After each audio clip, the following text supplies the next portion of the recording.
10, 9, 8, 7, 6, 5, 4, 3, 2, 1.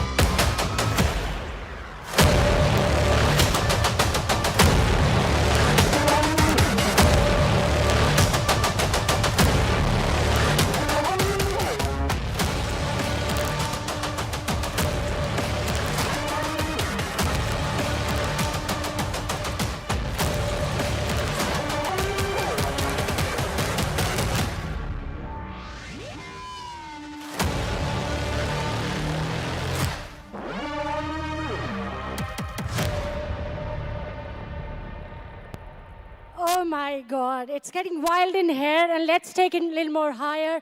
Can I see all the hands in the air? I'm going to make it a little easy for all of you. Let me see all the hands in the air. Everyone. Yes, all the beautiful people out here. One more time, let me see all the hands in the air. And like I said, I'm going to make it a little easy for all of you, and all you have to do is clap.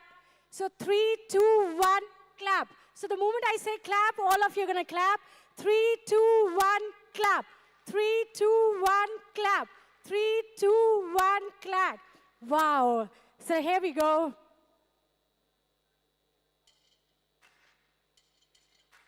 Clap. Clap. Clap. So everyone out here.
So we aren't over yet.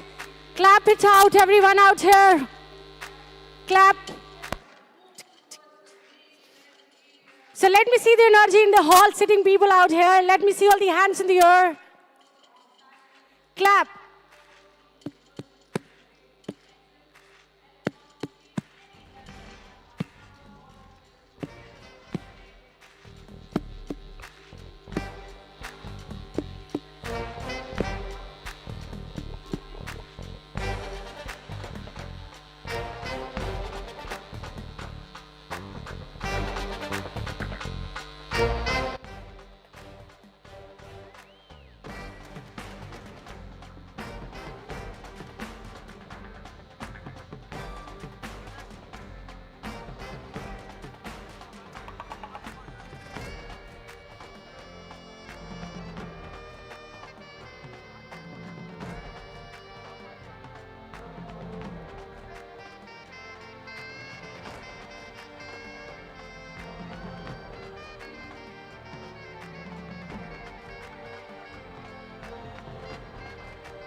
Give it up for that absolutely riveting, outstanding performance. Hello, welcome.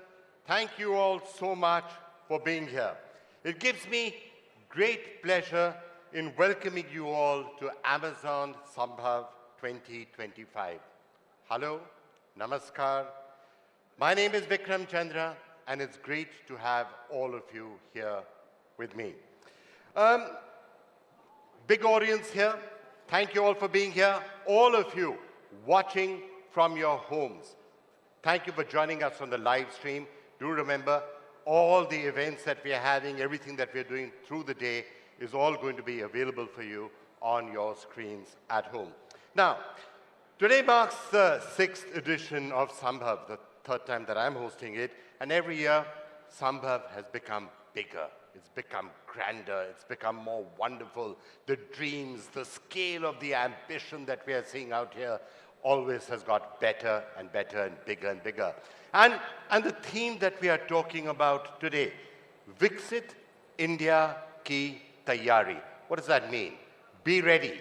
Get ready for Viksit India. If you have to build a developed India, you've got to get ready for it. And I have to tell you, that's a theme that really resonates with me because that's something I've been talking about all year long on my India Story podcast since the last Amazon Smbhav. If Viksit India has to come, if developed India has to come, it's not going to miraculously pop up in some manner in 2047. You've got to work for it. You've got to get taiyar for it. You have to get ready for it. You have to build it. You have to build it every year, every month, every day, every hour. And that's really what we are here to be talking about right now. You've got to keep building this. Preparing for the future isn't just a mission. It's a mindset. And today, we're going to be talking about all of that. There are going to be great fireside chats out here, presentations and workshops showing how simple tools and smart thinking can turn an idea into a real profitable business. While all of you are here, do remember to visit the Smbhav Pavilion, check out the Viksit AI Dome, an interactive space where you can see firsthand how Amazon is using AI to empower sellers, customers, developers, and entire industries. You'll get the chance to experience the future of AI in action. If you're watching online, follow us on Sellers of Amazon on Instagram and LinkedIn for live updates through the day. Since 2020, Smbhav has been on an incredible journey, turning potential into possibilities and dreams into reality. With this technology and with all the brilliant minds that are here today, we are bringing India closer to Viksit Bharat, to Viksit India, a self-reliant and globally competitive nation which is ready for tomorrow. Every idea we nurture, every solution we build, every business we empower, it all moves us towards that future. So, get ready for a day of energy, inspiration, and actionable ideas because today is about creating possibilities together. And remember, Sab Sambhav hai. The dynamism, the energy. Everywhere I go here, I meet people who are interested in self-improvement, in growth. This country has something special. जज्बे से भरा, इरादों से बना, हुनर से सजा, कुछ खास है इंडिया में, इसलिए तो यहां सब कुछ संभव है।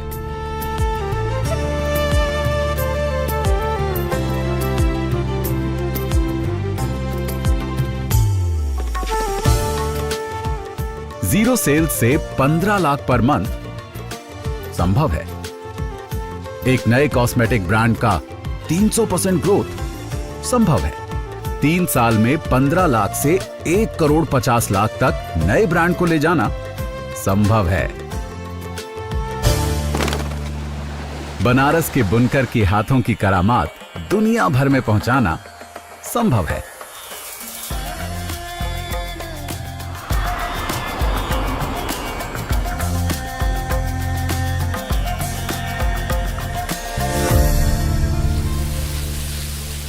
रामदास सांगले और हजारों किसान जो ऑर्गेनिक खेती का सपना पूरा करना चाहते हैं, उनको सशक्त करना संभव है। बलिया से वाइजैग, किन्नौर से कैलिफोर्निया, छोटे कदमों से बड़ी छलांग संभव है। हम सिर्फ हौसला बढ़ाते हैं, क्योंकि जब सपने उड़ान भरते हैं तभी तो आत्मनिर्भर इंडिया संभव है।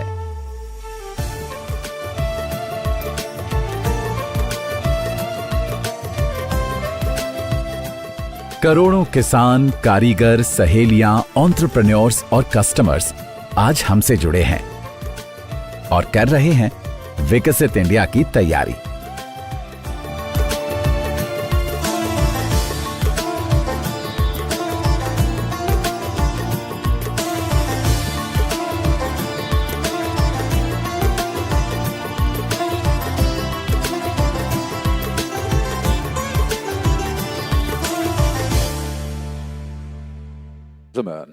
Please welcome Sameer Kumar, Country Manager, Amazon India.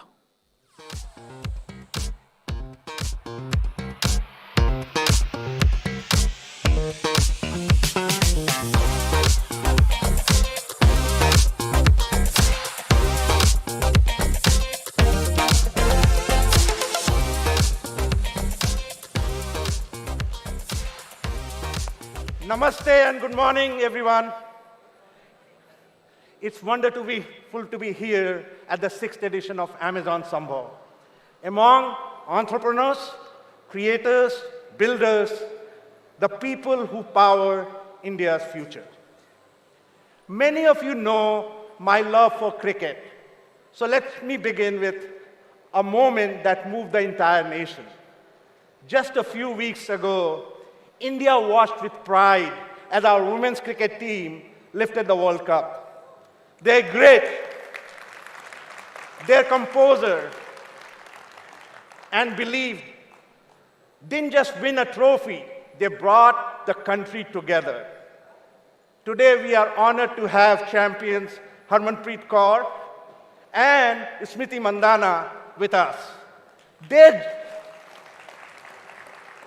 journey is a powerful reminder of what becomes possible when talent meets opportunity and when nation believes in itself. In many ways, the same spirit of possibility is what Smbhav stands for. This Smbhav is personally special. It marks 1 year since I returned to lead Amazon India, and rejoining the team felt like coming home for me. When we launched Amazon.in, we were a really small team with one small fulfillment center in Mumbai and one big dream: to offer Indian customers great value, unmatched selection, and true convenience.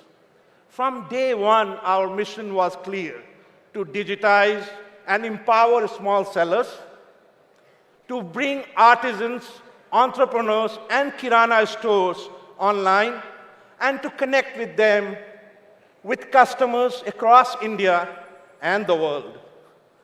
I have personally seen the courage of small sellers who took their very first digital steps with Amazon. And we have always believed that Amazon's success is deeply tied to their success. Our journey in India has been one of partnership, learning, and resilience, shaped at every step by our sellers, our delivery partners, customers, and the team who make this ecosystem come alive. As India's digital economy evolved, Amazon evolved with it, adapting, innovating, and learning at every step. And what a journey it has been. In just over a decade, we have become part of the millions of lives and livelihoods across India. Amazon has become home for small businesses and entrepreneurs. And there is no better place that captures the pulse of India's entrepreneurial spirit than this forum, Smbhav. When we started Smbhav in 2020, the goal was simple: to celebrate India's entrepreneurial spirit, exchange ideas, reimagine what's possible when innovation meets intent. From a small gathering, it has grown into one of India's most dynamic platforms for entrepreneurship and digital transformation. When we started this journey, we made 3 big pledges to digitally enable 10 million small businesses, to drive 20 billion in exports out of India, and to support 2 million jobs by 2025. Today, I'm proud to share that we have delivered on all 3 of them. We have enabled 12 million small businesses to join India's digital ecosystem. Sellers on Amazon have crossed $20 billion in cumulative exports out of India. In 2024 alone, our investments supported close to 2.8 million jobs. Behind each milestone is a dream that found wings, a business that scaled, a livelihood that is strengthened. These achievements are not Amazon's alone. They are India's achievements. Before we go ahead, I want to take a moment and reflect on 2025. It's been a great year where we have done a lot of work for our sellers, our customers, and the community at large. First, for our sellers, this year we have doubled down on making it easier and more lucrative for them to grow online. We introduced our highest ever reduction in selling cost, including 0 referral fees on over 1.2 crore products across 135 categories. Our goal is simple: reduce the friction, lower the cost of doing business, and help every entrepreneur build sustainably on Amazon. Because when our sellers grow, we grow. For our customers, we double down on speed with expansion of our network across the country. We invested $233 million, 2,000 crores, to build 17 new fulfillment centers, 6 new sortation centers, and 75 new delivery stations that are helping us deliver the fastest we ever have to customers across India. For customers in Delhi, Bangalore, and Mumbai, we rolled out and expanded Amazon Now, and we continue to grow that part of our business rapidly with 2 new micro-fulfillment centers being set up every day.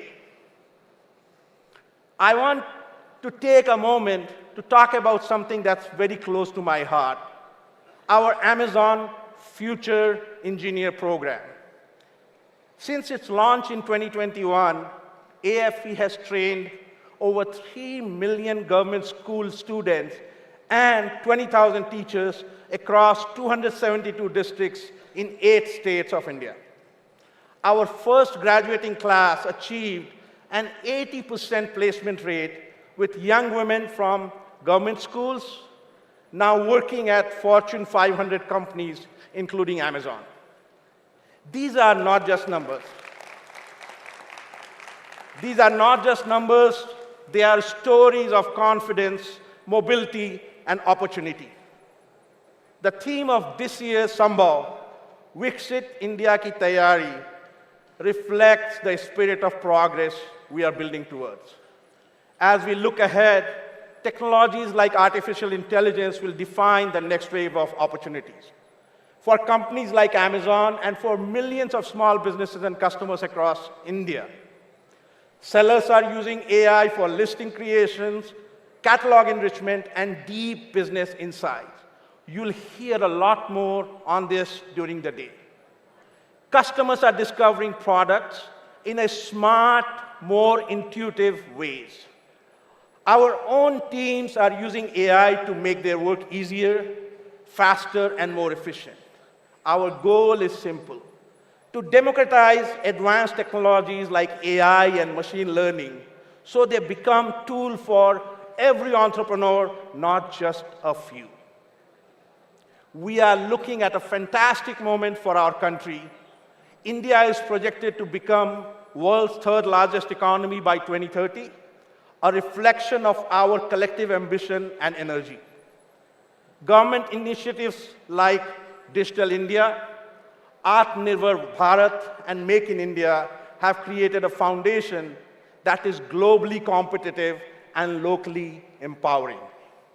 For us, our mission remains unchanged: to partner with India in its growth journey, empowering every entrepreneur, every small businesses, and every customer through the power of technology. As we open Smbhav 2025, I want to express my heartfelt gratitude to the government, to our sellers, to our customers, and to every single Amazonian across the country. Thank you for your trust, your support, and your belief in what we can build together. I am deeply inspired by India's next generation, the entrepreneurs in this room, and the millions building quietly across the country. The next decade will belong to those who dream boldly, learn constantly, and build fearlessly, with technology in their hand and imagination in their heart. We often say progress is a team sport. And India's growth story is the finest example of that. This platform somehow exists because of our shared belief that progress comes through partnership. Throughout the day, you'll hear incredible stories of innovation, transformations, and possibilities. And of course, you'll hear from our World Cup champions, whose journey shows that when India sets its mind to something, we don't just participate, we excel. With that, once again, a warm welcome to all of you. Together, let's imagine boldly, build fearlessly, and believe deeply. Because in today's India, sab sambhav hai. Thank you all. Dhanyavad.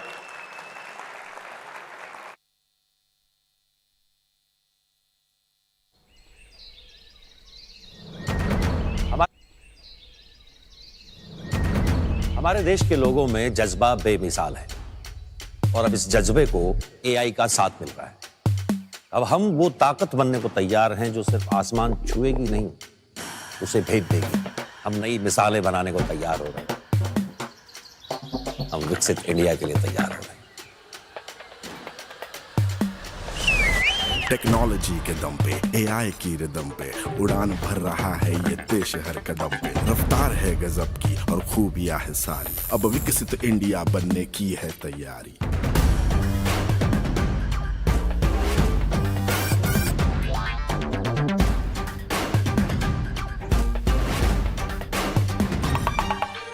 कारीगरों का हाथ बटाने technology की बाहें होंगी। किसानों को नए नुस्खे, नए तरीके मिलेंगे। अमेज़न का सपना है कि किसानों को मेहनत का दुगना फल मिले और देश का हर हुनरमंद सशक्त बने। कोई भी हो जरूरत, कैसी भी जानकारी, सब हो सकेंगे चुटकियों में काम भारी भारी। अब वक्त और मेहनत दोनों बचा सकेंगे, एआई और सपने अब साथ में चलेंगे।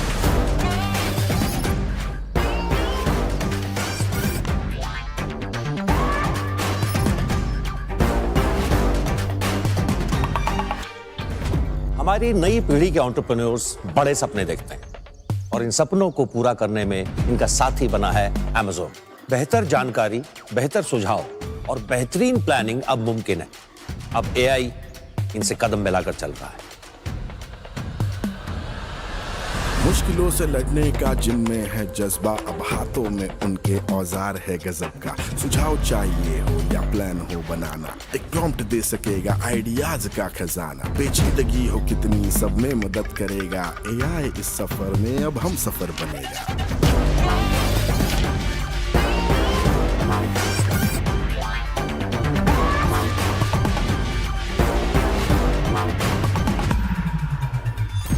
इस नई पहल का उद्देश्य है कि ये हमें ऐसी दिशा में ले जाए जहां हम टेक्नोलॉजी में किसी से भी पीछे ना रहें, जहां प्रगति और सशक्ति एक साथ चले और एक सशक्त विकसित राष्ट्र का निर्माण हो। ये देश आत्मनिर्भर अब और हो रहा है, सीनों में हौसलों के ये बीज बो रहा है। रफ्तार है गजब की है खूबियां भी सारी, अब विकसित इंडिया बनने की है तैयारी। Amazon संभव अब इंडिया के साथ है एआई की ताकत। अब विकसित इंडिया बनने की तैयारी शुरू हो चुकी है।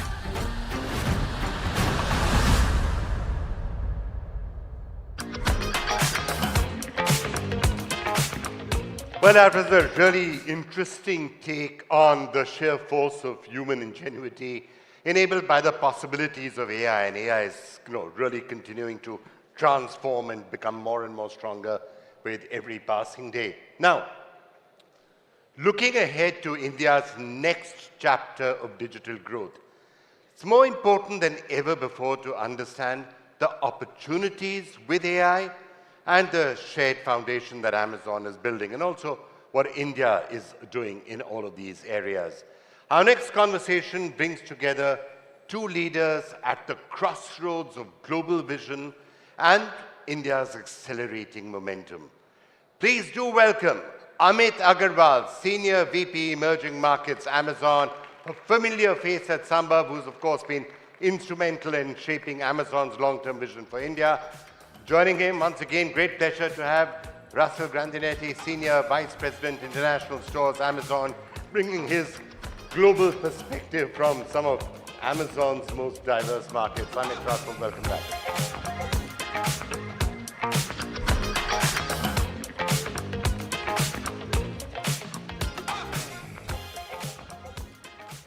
It's great to be here talking to you. I think this reignites a conversation back from 2023 that we were having. Amit, the journey so far, it's been, 20 years of Amazon in India, 6th edition of Smbhav. Where the time is flying, no one knows, but what's your sense of the journey? First of all, welcome everyone to Smbhav, the 6th edition, and welcome, Vikram. You have become like a regular with us, so Smbhav without you is also not Smbhav. Yes. So glad to have you. The energy and enthusiasm in the room is just always energizing, and I was outside looking at what's on display, so I highly encourage you to experience it. To your question, we have come a long way. If you kind of just go back for context for the audience, Amazon started in India in 2003. This was our first development center. And in 2013, we launched Amazon.in. And I was fortunate to be part of both milestones. And if you look from there, like as Samir pointed out, starting with one fulfillment center, 100 sellers, to today, 43 million cubic feet of fulfillment space, pan-India logistics, empowering more than 1.7 million sellers who are serving the largest selection of products across India, making Amazon India's apni dukaan. And then just taking that global is just very, very exciting. I think it's even more exciting that our journey has been intertwined with just the evolution of e-commerce in the country. And what we do on a daily basis is so perfectly aligned with the priorities that you talked about, which is Atmanirbhar Bharat and Viksit Bharat. So super exciting, very energizing, and I can assure you we're just getting started. Right. Change is happening really fast, Russ. It's great to have you back here at Smbhav. Since you were last here, do you think India is changing in ways that are standing out for you? Well, Amit and I have been coming here not just to watch our business, but to see what's happening for a long time. And the constant when I come here is things are always changing. The last time I came here and we had this conversation, it was the week that India became the first country to land a spacecraft on the lunar South Pole. You know, so there's, and obviously since then, whether it's AI or whether it's the growth of quick commerce or whether it's just the growth and change and expansion here, it is energizing. I have the privilege of managing Amazon in all the countries of the world outside the US and Canada for our e-commerce business. And the future is frequently here first. So one of the things that I look for is what's happening here that's inevitably going to become part of how we run our business around the world. And there's always something that inspires me. That's actually interesting what you said. You said that in the innovation and the things that are happening, it's quite often happening in India first and then being replicated. Yeah, like the science fiction writer William Gibson was fond of saying, the future is unevenly distributed. The future is already here, it's just unevenly distributed. And frequently, our future in other parts of the world is distributed here first. So both the things that we build, consumers enjoy regularly. So the ubiquity of quick commerce today in India, really current state here in Delhi and Mumbai, Bangalore, et cetera. I mean, we're now running this business in many other places in the world, but India is a place that's really pushed us to develop our skill in this area quite considerably. Right, that's fascinating. Amit, Samir did touch upon it, but 5 years ago at this very forum, you and Jeff Bezos laid out some fairly ambitious goals for what you want to do and achieve in India. Are you happy with the progress that Amazon's made? Things that you think, where else could you have done things faster? Look back at that journey. Yeah, I mean, as Samir pointed out, this is the 6th edition, and when Jeff was here in 2020, that was the first edition of Smbhav, he made a bold claim. He said, 21st century is India's century. And we have been pretty much very firm in that belief as we have moved through doing our daily activities, because as I said, it firmly aligns with India's priorities. And we continue to build Amazon with a lot of pride that what we do on a daily basis is the catalyst to driving that vision of unleashing India's potential in the 21st century. So if I kind of just dimensionalize this, if I look at 2010 to 2024, Amazon has invested $40 billion across its businesses. Samir shared some of the pledges that we have made during the time, since our last time we made those pledges public. We have digitized 12 million small businesses. We have enabled over $20 billion in cumulative exports. And if you just look at 2024 alone, we supported 2.8 million direct, indirect, and seasonal jobs. These milestones are, as much as a celebration of all the SMBs and entrepreneurs in this room who have been part of that journey with us. It's a celebration for our associates that power this ecosystem every single day, delivering to customers, and more than 100,000 Amazon employees in this country who are working towards not only just enabling what we do in India, but globally, for Amazon globally. So it's a lot of progress. We have come a lot way, and I'm very excited to share that based on the investments that we have made and the pledges that we have achieved, Amazon is the largest foreign investor in the country.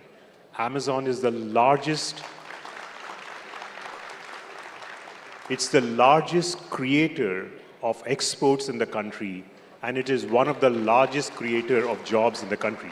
That's a huge accomplishment for something that started with one fulfillment center not too long ago.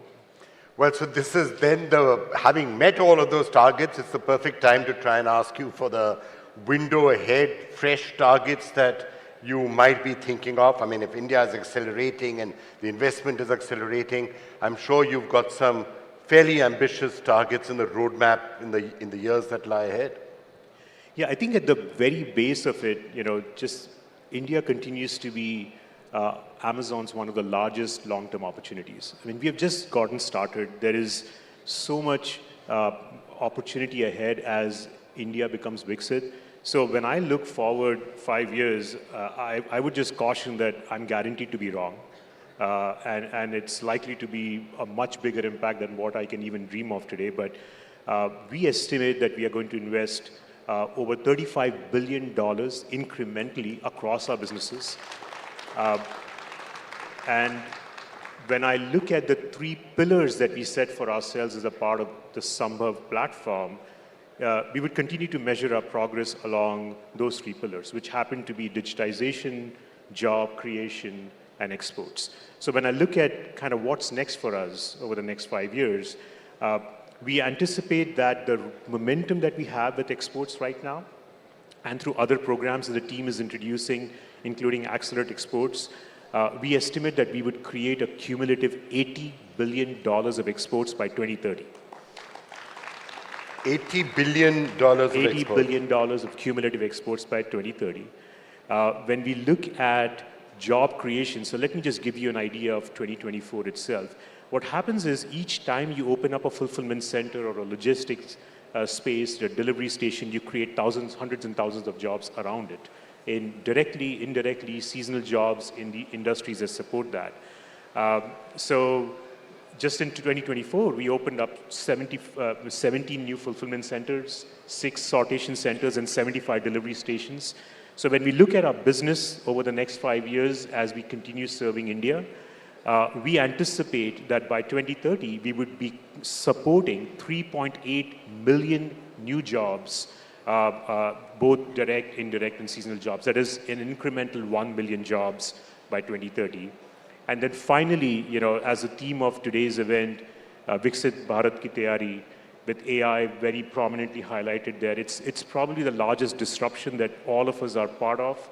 And we want to, at Amazon, make AI accessible to millions of customers and sellers. So we are taking a pledge to introduce AI to over 15 million small businesses through our activities. We want to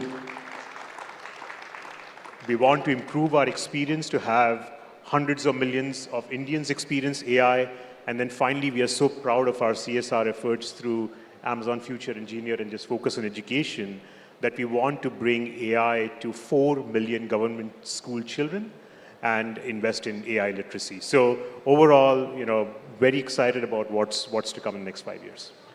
Those are exciting numbers. I'm just trying to make sure I've got them down so I can remind you about them 5 years from now and see to the extent to which you've probably beaten them. You said $35 billion of investment, $80 billion of exports, 3.8 million jobs. Did I get all that correct?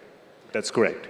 All right, fantastic. I'm going to come and get some more details on some of that from you, especially the exports number. But Ras, if I could turn to you next. When you look at your entire international portfolio, which you have, how important is India in that, both from the point of view of what you're doing here, the opportunities from which may be arising from here from growth and innovation elsewhere? How important is India for you?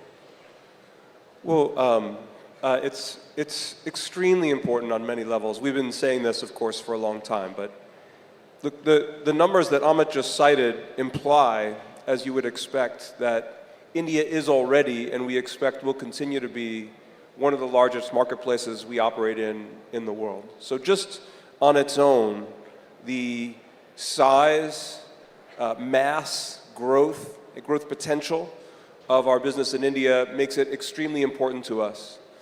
I'd also say, going back to the point I made, there are many things we build and invent here which would be enough just to be competitive in India, but then make Amazon stronger elsewhere. So if you look at a program like Easy Ship, or Seller Flex, or I Have Space, those are things that we built because we needed to make our business in India the best we could. The idea of, in Seller Flex, letting one of our sellers create a virtual node in our fulfillment network was something we built to be competitive here, but it's now operating in many countries around the world. All those programs I just mentioned are now in many places. And in fact, today, even if we look at quick commerce and the Amazon Now capability that Amit touched on and Samir mentioned, we operate similar quick commerce capability in the UAE, in Egypt, in Mexico. We recently actually just launched in the US. And a lot of that technology was built first here in India. Maybe one other thing I'll add is so much of Amazon's leadership around the world and so much of our capability are the employees and the talent that we found here. So, I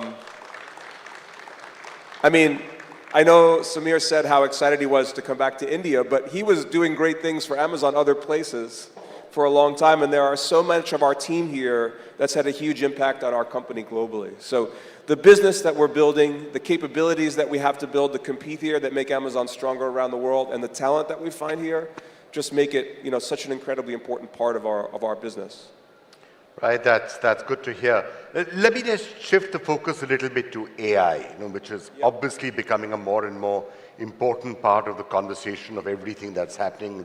It's there in the logo of Viksit India Ki Taiyari. AI is embedded in that. How are you thinking about AI in all that you're doing, specifically in India, but perhaps also at a broader level? Well, Amit and I are 25-year plus. I've been at Amazon, actually in a couple weeks it'll be 28 years, which means that I was working at Amazon during the first wave of the internet, back when it was the first time anyone dialed up to find a website and order something online. And if you had asked somebody then this question, which is, how do you see the internet affecting your business? Now, in hindsight, it's not that it's a silly question, but it's hard to imagine a part of the business that hasn't been fundamentally changed by the existence of the internet. And I think the set of AI technologies that we're all, that we see growing today are perhaps the largest technological change since the advent of the commercial internet. You could argue on the same level or more.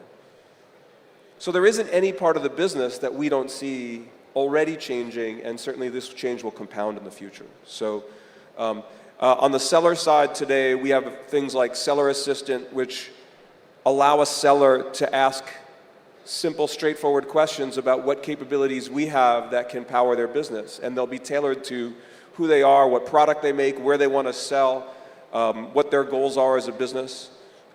We have capabilities that allow a seller to just give us a product image and we'll build fantastic product detail pages powered by AI. Or advertising tools that are AI driven that allow them to build, and you know, even small businesses can build incredibly compelling advertising content. And of course on the customer side, we have technologies like Rufus, which allow for personalized, highly tailored AI driven queries on the website to help your shopping experience be better. And then within the company, even how business is done, how we work with each other, how we do work individually ourselves is all changing very quickly. So I mean, this is the kind of thing that is only going to compound.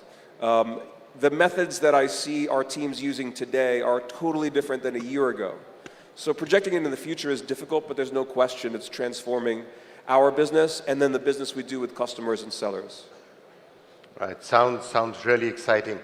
I mean, I just want to come back to one of the things that we were talking about, exports. Now, obviously, these are challenging times, and especially here in India, everyone's got their eyes on that 50% tariffs that the United States has on India and what's going to happen there. So is that something that you're also talking to people about, here about? How can Amazon actually help India in getting to those export targets that you were mentioning, and perhaps also expand globally away to other markets? Yeah, you know, I'll start with that interaction that I had yesterday with a group of sellers. You know, whenever I'm here in India, you know, we like to do like a seller connect, just get some of our sellers together and listen to them. And it's just amazing that the ideas that sellers have, the new kinds of brands that are being created in India, and these brands are being created for really high quality products to compete at global scale. So there is a lot happening, and a lot is going to happen in the coming years. Now, from Amazon perspective, what we did in 2015 was launch this program that we call Global Selling. The program essentially empowers businesses of all sizes with a mobile app to be able to dream of a product that they have, invest in their idea, build the product out, but leave all the muck to us. From all the way from thinking about, you know, how they should package their product and ship their product and get it to the customer and handle returns, handle customs. And all of these things are becoming easier by the year, by the month, by the day. as you think about technology and then as you think about the power of AI.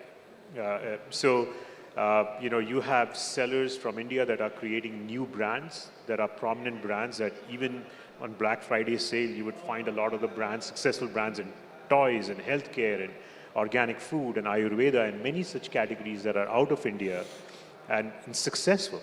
Now, global selling, as the term indicates, allows you to create a global marketplace for your product. It allows sellers to sell in 200 plus countries and locations. We have sellers from India selling in the US, UK, Saudi Arabia, Egypt, UAE, Australia, and across our 18 marketplaces. And we have more than 200,000 sellers from 200 plus cities in the country now selling on that. So I think even so in these circumstances where there is geopolitical uncertainty, I think a brand that is manufacturing products in India would want to have a global audience for their product and have global customers. And I think global selling and Amazon is even more positioned to make that happen for them. So that's interesting. So if I understand what you're saying, you could be targeting in your own mind market A or market B, but thanks to global selling, once you're out there, if there's uncertainty or problems or tariffs, it's easy to pivot to another country and suddenly find another audience, which might actually take you by surprise. Yeah, I mean, you can let customers decide.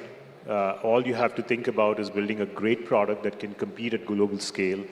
Let Amazon do the hard work for you to connect your product with hundreds of millions of customers globally.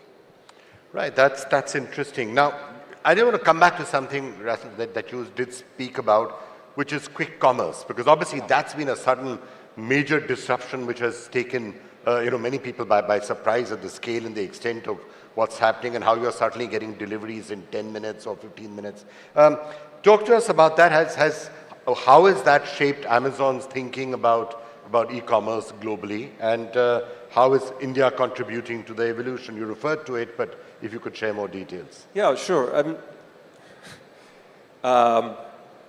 Of course, I would say for us, speed has been a passion for the entire time I've worked at the company. In fact, in our e-commerce business, the most basic way you could explain the business is give customers everything they want to buy, have the prices be as good or better than the other choices they have, and get it to them faster than any other option they have. So we've been thinking, of course, 25 years ago, just the fact that we connected your PC to your doorbell and you ordered something and 6 days later a book came to your house in the early days, that felt like magic to people. Of course, very quickly, that became very normal and almost boring. And so we've constantly built, even things like Prime in the US, the ability to say most things you'll order will come in 2 days felt entirely innovative when we launched it.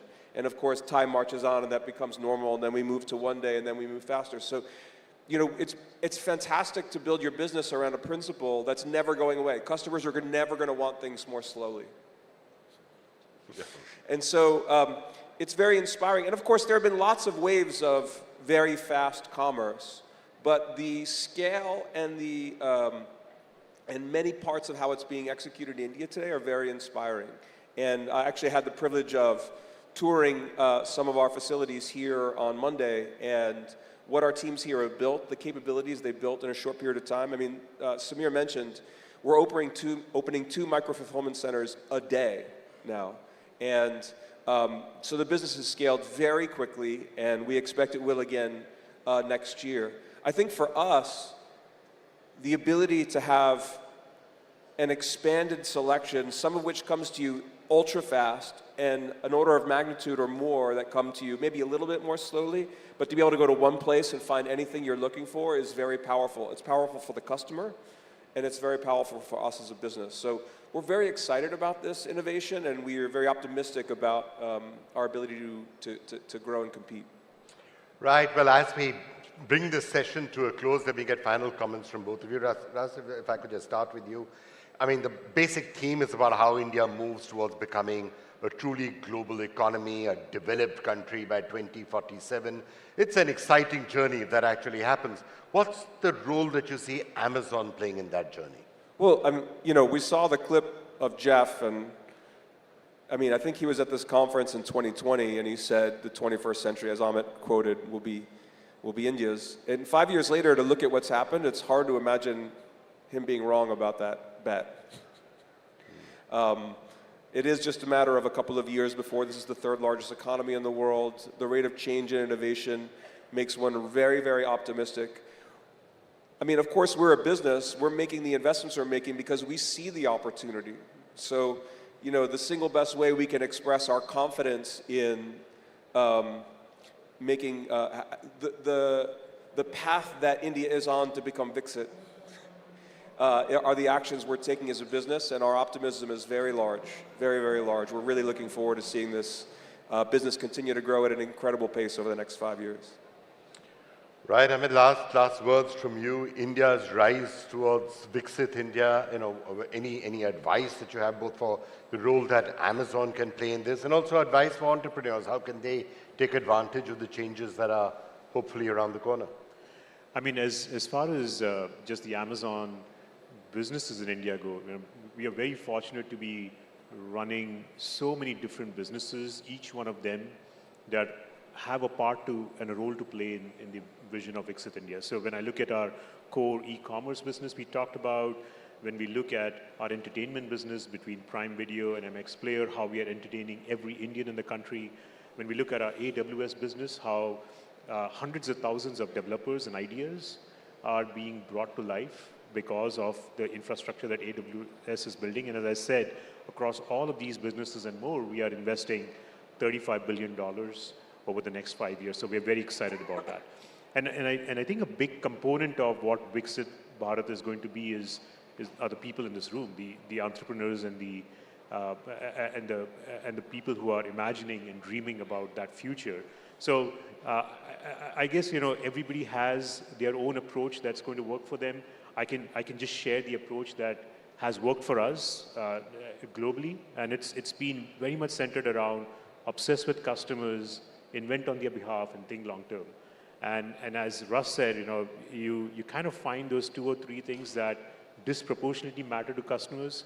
In the case of our e-commerce business, we know that customers, even in 2030, when we are here, they would love largest selection that is offering great savings to them at the fastest speeds, and you just double down on it and keep focusing on that. So my advice to the entrepreneurs in this room would be to find those 2 or 3 things that are so important to customers, that are invariant over time, and just insanely focus on that and driving it. From Amazon's perspective, you know, through across our businesses, we are very grateful to be your partner as we together march towards a Viksit Bharat. So thank you for that.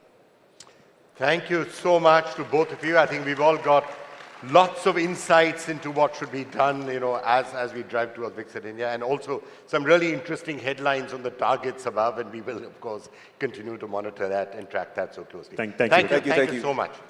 Thanks, Amit. Thanks, Ras. Great.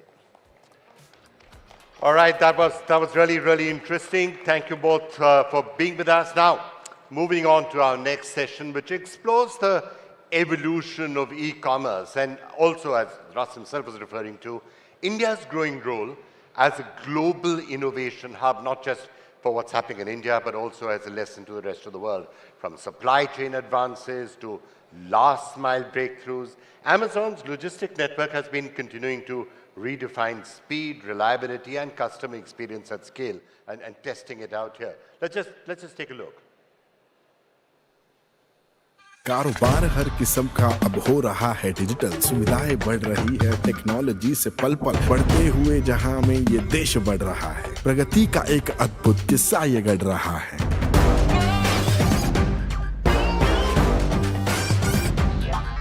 ये देश आत्मनिर्भर अब और हो रहा है, सीनों में हौसलों के ये बीज बो रहा है, रफ्तार है गजब की है खूबियां भी सारी, अब विकसित इंडिया बनने की है तैयारी।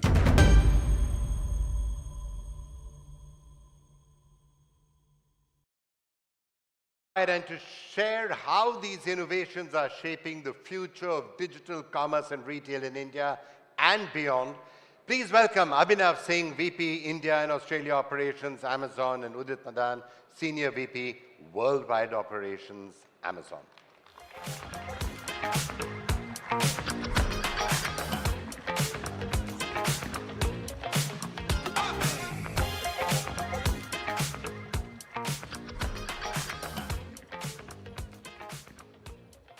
Good morning, everyone. Hi, Udit. Good morning and hello, Abhinav. Welcome to Amazon Smbhav. Thank you for having me. It's an event that you've supported for many years now. How does it feel like to be here in person, and especially in Delhi, a city that you grew up in? You know, Delhi holds a really special place in my heart. I was born here, spent a lot of my summers here at my grandparents' home, finished high school here, and if I'm being completely honest, it's probably the city where I've gotten into the most trouble over the years. And so it's really exciting to be back, and it's really exciting to be at Smbhav. As you said, I've been involved in it from the outside for many years, but this is my first time being here. And just walking on the floor this morning, looking at the energy and just the passion that was represented in the room full of builders and founders here was really energizing and quite humbling to see how far it's come. I've been watching and been part of Amazon for about 17 years. I was here working in India for Amazon in 2009 when we just started to think about the India business. I remember when we launched our first fulfillment center in Mumbai, and you take a step back today and you see the 45 million cubic feet of storage we have for products, the 2,000 delivery stations we have in our network, the 28,000 Kirana stores that service Amazon hub points, and just the reach of the network delivering to every pin code in the country. It's quite remarkable. Today, a customer in Mumbai or Meghalaya or Ladakh or the Andamans can get the same reach, the same reliability as customers anywhere else in the world, and it's quite remarkable to see what the teams have done. I think a lot of credit goes to the community of sellers and the tens of thousands of Amazon India employees who've been working really hard to build this network and bring it to life, really.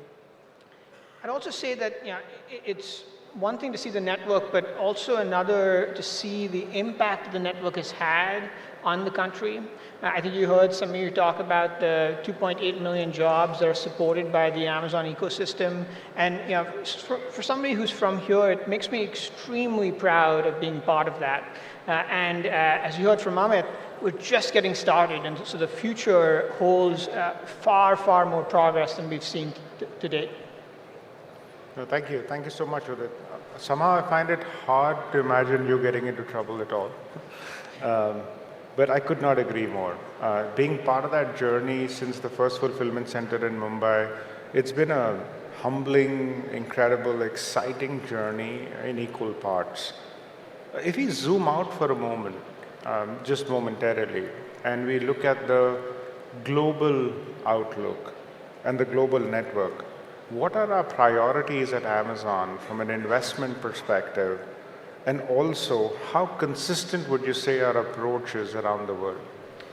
Yeah, I have a unique opportunity with the role I'm in to be able to see both our business as well as our logistics network all around the world, from what we do in Australia to Japan to the US, Europe, Middle East, and of course India. And it is very surprising when I walk into a facility, when I talk to leaders, or I talk to business leaders, just how consistent things actually are. From a consumer standpoint, the focus, as you heard from Russ, on low prices, vast amount of selection, and faster and faster delivery speeds and levels of convenience that increasingly get better is really something that resonates with customers no matter which part of the world you're in. Customers respond to it in a very similar way. They just happen to be in different stages of growth and different stages of what that experience looks like. And then on the operations side, our logistics and fulfillment transportation networks all operate on the same principles. We've had this vision of having the safest, fastest, and most reliable network that can empower sellers as well as serve customers at the lowest cost to serve. And that's in the fabric of our operations network globally. And so it's very consistent, and I think we've also seen a very consistent response. The businesses grow as we work on those inputs, and sellers, as they're more and more successful, more sellers come to the platform, and as a result, we sort of drive growth in the business. It really, the combination of those two things is really what helps us make Amazon the best place to buy and sell for consumers and sellers alike. Now, when I take a step back and look at sort of the priorities that we have right now, I sort of bucket them into two things. The first is speed, and you could have heard a lot about that from Samir, Amit. But around the world, we're seeing customers respond to faster and faster delivery speeds. We're investing in both improving speeds for customers, but also investing in infrastructure that brings those speeds closer to areas that have traditionally not had them.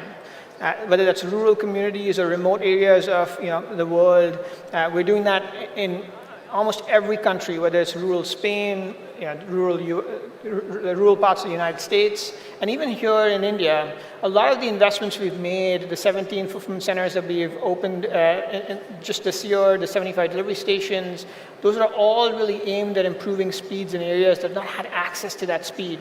And so we do think that the way that infrastructure is evolving right now, we're going to see more and more of those investments take place in a way that really narrows the divide between urban and rural. And we expect customers are going to see increasingly similar experiences. And as that happens, I think the opportunities are really tremendous for both sellers and for new categories of businesses to emerge. The second area, which again you've heard some about, is really using AI and weaving it into the fabric of everything we're doing from an operations perspective and a broader business perspective. Whether that's building tools for sellers that make it easier for them to sell on Amazon, whether it is finding ways for consumers to be matched with the products that they're looking for, or almost every aspect of how we design and operate a logistics network, we're weaving AI in, and we're very optimistic about the opportunity that it holds for us. Thank you, Udit. I'll touch upon AI in a moment. I wanted to talk about the speed paradigm that you called out. Samir spoke about us launching delivery in minutes, where we are launching 2 micro-fulfillment centers a day, and we are more than 300 by the end of the year. How do you see this space evolving in India and also globally? Yeah, I think Russ touched on this. Yes, speed has been part of a mission we've had for a very long time. It's part of our flywheel, and I see Amazon now as really a very interesting extension of that. If you think about the continuum of speeds, we now have millions of products that are available for next or same-day delivery. We have 100,000 or more products that are available to get to your doorstep in a couple of hours. And you've got 10,000 or more products that are available to get to you in minutes. And so we've actually been very excited about this, and I think we've been looking at investing in it a lot for some time. In India, I think the opportunity really is strengthened by the fact that it's a behavior that consumers have, and they've had for a very long time.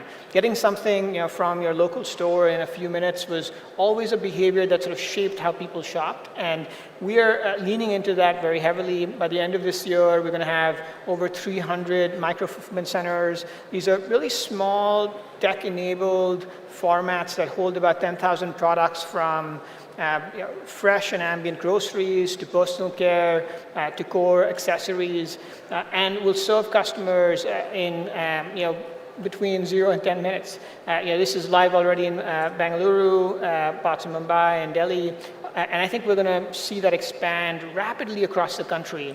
I'd also say that this is a great example of innovation that happens in India that actually sees its way around the world. We have a bit of a saying in the team, a lot of innovations that start in India really affect how consumers around the globe experience those innovations down the road. Amazon Now is one of many examples, but the success that we've seen with Amazon Now has spurred us to launch the same offering in the Middle East, in Mexico, and just in fact, in the last few weeks, we've started to roll it out in parts of the US. And so it's very exciting. It's something that we think is resonating with customers. We've been very encouraged by the early results that we've seen. Just to share some data, I think we've seen customers order 25% more items month over month using the service. And Prime members who are using the service are actually coming back to the store to shop with us 3 times more frequently than they were before they used the service. And so that just speaks to the level of engagement that we're seeing with an offering that's clearly resonating. And I do think that this is something that's inspiring us around the world. No, thank you. It's inspiring and exciting. Can't wait to go faster in building out this network across the country. Coming to AI now, at Amazon, we've known that AI has been almost a part of our DNA for many, many years. But over the last couple of years, the advancements have been rapid and transformative in many ways. How do you see it shaping our work at Amazon, and what are our priorities when it comes to AI globally? You know, I think Jeff recently in a presentation kind of talked about AI and sort of called today's version of generative AI kind of a horizontal technology, something that really cross-cuts industries, cross-cuts consumer and business experiences, and has the potential, and I think increasingly there's a belief that this potential is real, of affecting change in every industry and experience we have. And I think that's very apt, and sort of what we're seeing in the early days of leveraging AI within our work at Amazon. I'd sort of break up our focus in a few different buckets. First, we looked at it as a way to empower more and more small and mid-sized businesses. A lot of the focus we've had is on understanding how to use AI to reduce the friction and reduce the effort and even the knowledge that a small business needs to be successful in e-commerce. You will hear later on today about products that allow us to have a seller take one photograph of an item and have it listed on Amazon, the title, the description, all the details. And if you think about it, not only is that making it easier for somebody who is already listing to list their next product, but it's really equalizing the field of e-commerce for somebody who is not that tech savvy, doesn't really understand e-commerce, just knows how to build great products. And I think it's going to be a rapid accelerator of how many people can participate in e-commerce, and I think it will also accelerate the growth of many people who are there today. And so, that's sort of one example of areas where we're using it as a way to empower. The second is how we're thinking about using it for changing what consumers experience e-commerce as. Today's set of generative AI models are trained on large amounts of data. They, in fact, have memory. They can understand context. And we've seen that the combination of those things can really help us create new ways of consumers engaging with the store, finding and discovering products, buying things. Last year we launched Rufus, which is kind of our AI-powered shopping assistant. It's multilingual. It's trained both on web data as well as trained on all of the Amazon data. You can interact with it as somebody or something that knows you and knows you well. It can remember your habits, it can remember your preferences, and it can be used for things that I think when we originally designed it, we didn't really know was possible or was how consumers were going to use it. As an example, we have consumers today who will use Rufus to understand how to cook their next meal. You can go today to Rufus and ask it how to cook palak paneer, and it will give you not just the recipe, but also put the ingredients in your shopping cart. For somebody who doesn't cook very often, when he needs to cook, he needs a lot of help, it's a game changer. And I think that is just, again, another good example of how these kind of experiences that are coming out of AI are, again, reducing friction and enabling customers to experience shopping in a different way. And I think will, over time, bring more people to use e-commerce, as well as will help sellers and the business grow overall. And then the final area where we've been investing in AI is really around how to make our internal teams both more productive and more equipped for this age of AI. We have tools internally that we've developed that are helping teams get better at analytics. get more productive, develop software sort of in a faster way, as well as sort of creating upskilling programs so that everybody in the company, whether you work in a fulfillment center and customer service or one of the corporate offices, learn and get familiar with what these tools are capable of. And I will tell you that I consistently get surprised about the kind of innovations that come from so many parts of the company that you wouldn't expect. We have innovations coming from somebody who's in a fulfillment center that ends up being so compelling that we take it and roll it out globally. We have innovations that come from the corporate offices, and I think it's exciting not only because of what we're seeing today, but also because we're very early in that journey, and I expect there's a lot more to come. Oh, thank you. The most fascinating part of that was not the AI, quite honestly, but you trying to make palak paneer. You should not look at the kitchen after cooked food. But thank you. As we conclude, I have to ask you this one last question. You spoke about the vantage point that your role affords you. Given that vantage point, what transformative trends do you see around the world, and what advice would you have for the entrepreneurs and builders that Samir called out at the beginning in the audience today, hundreds in the room and thousands more online listening to you? What would be your advice to them? Yeah, I'll start with just maybe sharing what I see happening in e-commerce and logistics and fulfillment and transportation. I think we're very much in this phase where physical supply chains are getting a lot more flexible and a lot more adaptive. Because technology is moving so quickly, because consumer habits are changing so fast as the technology moves, there's really a premium, if you will, to being able to adapt and be flexible with their supply chains. Alongside that, you're seeing supply chains get far more resilient and far more personal and local, hyper-local. And I think that trend is going to continue. I think Amazon now is a good example of where that really comes to life.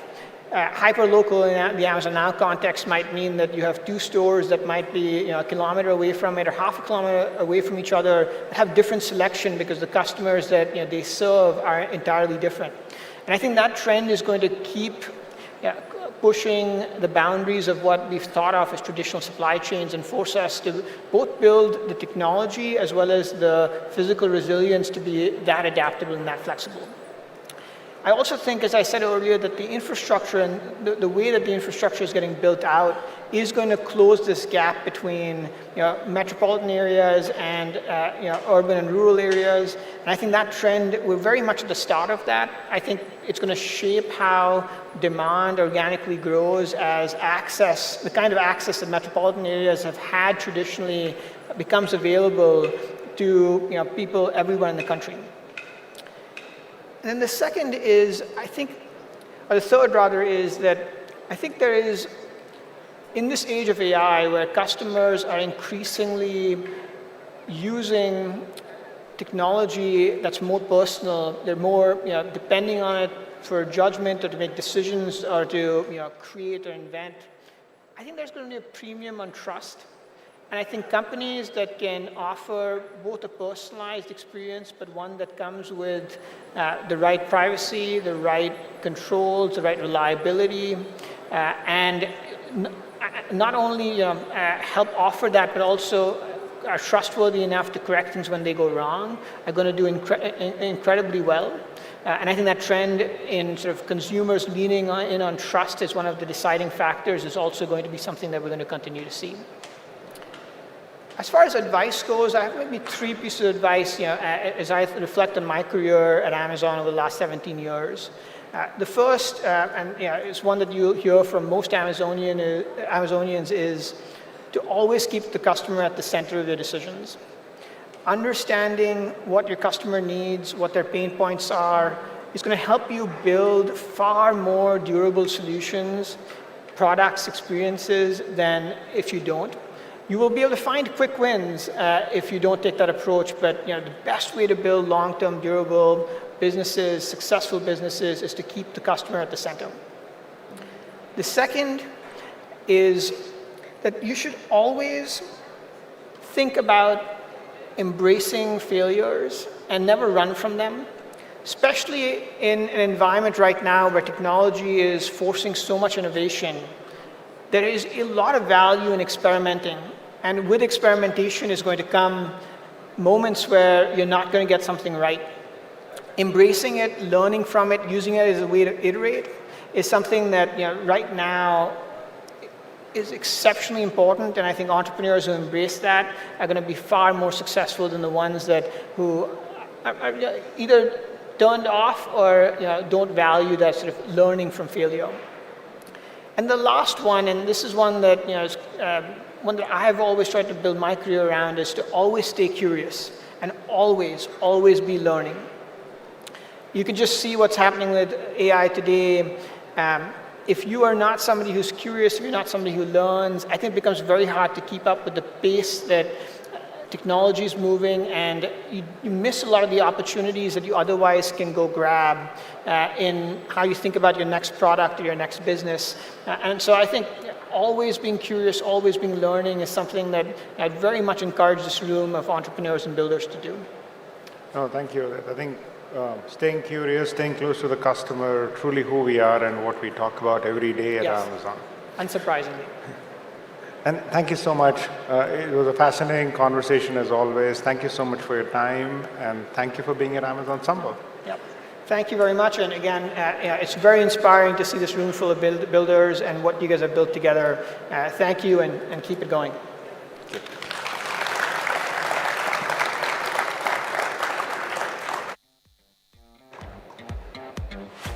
All right, everyone, it's been already a really interesting morning. We've got some nice big headlines from Amit a little earlier, talking about that $35 billion investment, the $80 billion in exports, those 3.8 million jobs. But also, it's been really fascinating to see how global e-commerce, the entire landscape is being reshaped and changed in real time. And also the comments that we did hear from Russell about how India stands poised to play a defining role in that transformation.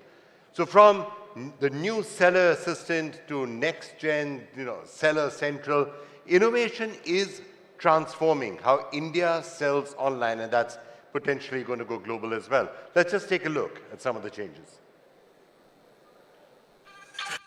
मुश्किलों से लड़ने का जिनमें है जज्बा, अब हाथों में उनके औजार है गजब का। अब सोच के कहीं भी कोई दायरे न होंगे, काबिलियत को डिजिटल पंख अब मिलेंगे।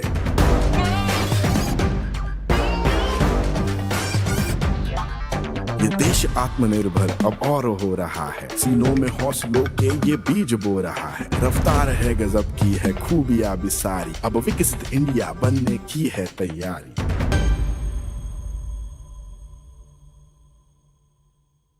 Now understand this in more detail.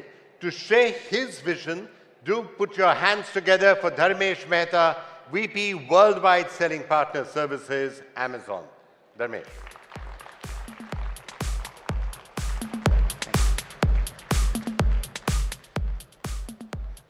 Namaste, and good morning, everyone.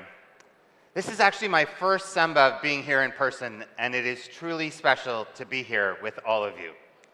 I am so excited to be surrounded by the energy, the creativity, and the ambition that define this community of entrepreneurs.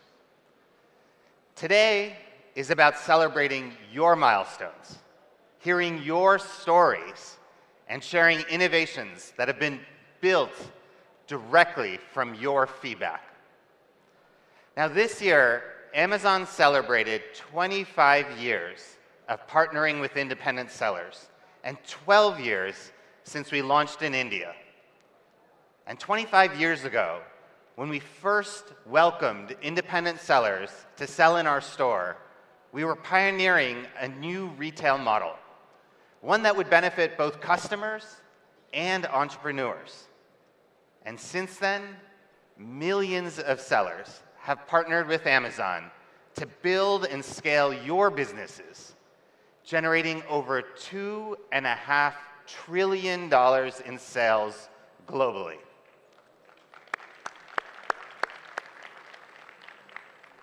And even more impressive than those numbers are what's behind them.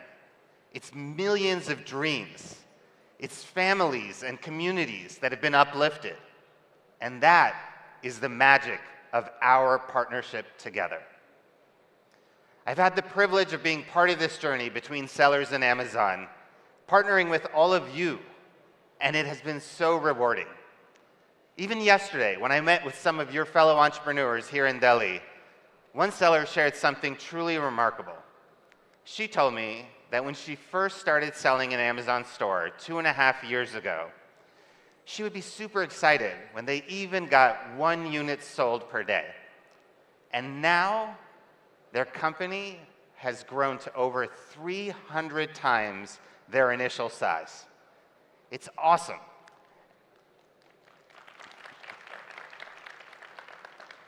Moments like these remind us why we do what we do, because each of you brings a unique story, a great set of products, and an unwavering commitment to delighting customers. And stories like that show what's possible when great products meet the right technology and support. And so what excites me today is the transformation that's happening right here in India. And when we started in 2013, there were just 100 sellers. And over the course of the past 12 years, over 1.7 million sellers in India have sold in the Amazon India store. And more than 60% of those sellers come from Tier 2 and Tier 3 cities. It's fantastic. And many of these sellers are now exporters. They're thriving. And over 2 lakh exporters have surpassed over $20 billion in cumulative exports. And as you heard earlier, we're now aiming for $80 billion in cumulative exports by 2030.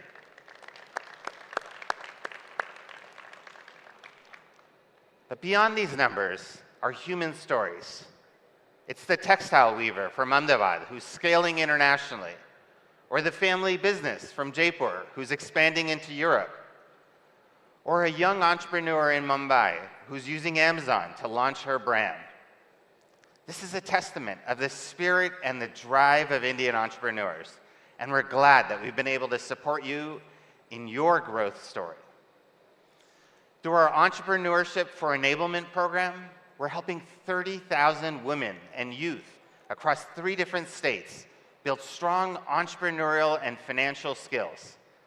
And with AWS, we're giving businesses across India the tools to run smarter by cutting costs, speeding up your innovation, and scaling as we support India's journey toward a $1 trillion digital economy. But we're still just getting started.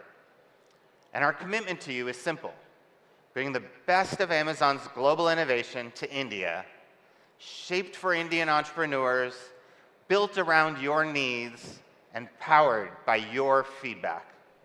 So together, with sellers like you, we're writing the story of the most successful partnership in the history of the retail industry. Now, running a commerce business can be complex. And so our mission is to help simplify it so you can focus on building innovative products and delighting customers. And for over 25 years, Amazon has pioneered technology to improve shopping and selling experiences. And with the evolution of generative AI, we've been moving even faster to innovate for all of you, our selling partners. Now, our AI journey actually started many decades ago, and we've been using AI and machine learning to deliver tools and insights and support for sellers all along. But now, generative AI makes so much more possible. And India is a key part of this vision. The country's scale, the digital infrastructure, and the talent that's here all make it a natural hub for innovation. And we're excited about how generative AI can accelerate growth for both customers and small businesses across India. And in the past year alone, we've launched countless impactful AI-powered tools that are making selling faster and more cost-effective, from creating stunning A+ content and ad campaign videos to instantly generating high-quality listings that are more effective for customers. We're excited that this is saving you tons of time, and we're hearing that you're loving that as well. But we're not stopping there. I'm excited to share that we're taking this AI journey to an entirely new level with agentic AI capabilities that will transform how sellers manage their businesses. We're providing a transformative experience for our selling partners with the new Seller Assistant, which is powered with agentic AI capabilities. It's a game-changing advancement that leverages the power of AI to not just respond to sellers' questions, but to reason, to plan, and to act on behalf of a seller. And Seller Assistant is deeply knowledgeable and personalized to each seller, to your products, and it functions as a business partner that understands your unique business context and proposes strategic recommendations. And with your permission, it will even take actions to help you achieve your business goals. Yesterday, I was talking to some sellers here in Delhi that are using Seller Assistant, and they were asking it to check compliance of their listings or to rewrite some of their product titles. And they were smiling because it was so fast, so intuitive, and comes at no additional cost. And this is going to represent a significant shift in how sellers will sell in Amazon store. And you're going to hear more about this from Mary Beth in her upcoming session. So as we simplify your day-to-day work, we remain committed to making Amazon a great value for your business. And we've built a whole set of innovations that are focused on saving you time and money. By streamlining your operations, simplifying your daily tasks, and giving you faster and faster insights to grow. And this is so important because every entrepreneur would love to have more of two things: a little more time and a little more money. Now, I also want to announce how we're reimagining the entire selling experience with the launch of the next generation Seller Central. It's faster, it's simpler, and it's fully AI powered. It's going to bring you personalized dashboards, intelligent insights, and built-in assistance. We're finding that sellers are able to complete tasks up to 80% faster. And it isn't just a new interface. It's a smarter, more intuitive way to run your business seamlessly and efficiently. When technology empowers you to move faster and dream bigger, the possibilities are limitless. And India's entrepreneurs are creating products that the whole world wants. Through Amazon Global Selling, more than 2 lakh Indian sellers are now reaching customers in over 200 countries and territories, from bed sheets from Chennai to organic teas from Assam. And our commitment that had been to reach 20 billion in exports by 2025, I'm excited that we've already achieved that milestone and that we're setting goals that are even more aspirational as we reach 80 billion in exports by 2030. And what's powering this journey is technology that's simplifying how you reach customers across borders. With AI-powered tools like Marketplace Product Guidance and Product Opportunity Explorer, you'll be able to understand global demand and design products that meet international standards, to automate compliance across borders, and so much more. And our global logistics solutions are going to provide sellers a single Amazon-managed shipping solution with easy booking, integrated payments, and trusted carriers that lets you connect with millions of customers in over 100 countries, all with just a few clicks. And every product we ship carries the story of Indian skill, sustainability, and craft. And that's the kind of impact we want every seller to feel. And that's how technology is helping your businesses take your creativity to the world, and how we're turning Made in India into Sell to the World. So as we look ahead, I'm more optimistic than ever. With AI and inclusive digitization, we will unlock growth for every entrepreneur, whether you're just getting started or you're scaling globally. And we'll keep listening, keep innovating and keep supporting you so you can keep innovating and keep thriving. Together, we will empower India's next million entrepreneurs to dream bigger, reach further, and shape the future of commerce. And to every seller who's been part of this journey, thank you. Your innovation and partnership have been critical, and you continue to inspire what we build next. And there's so much to be proud of in what we have already created together. But as we like to say, it's still day one, and there's still so much opportunity ahead. And I look forward to continuing to build the future of retail together. Dhanyavad.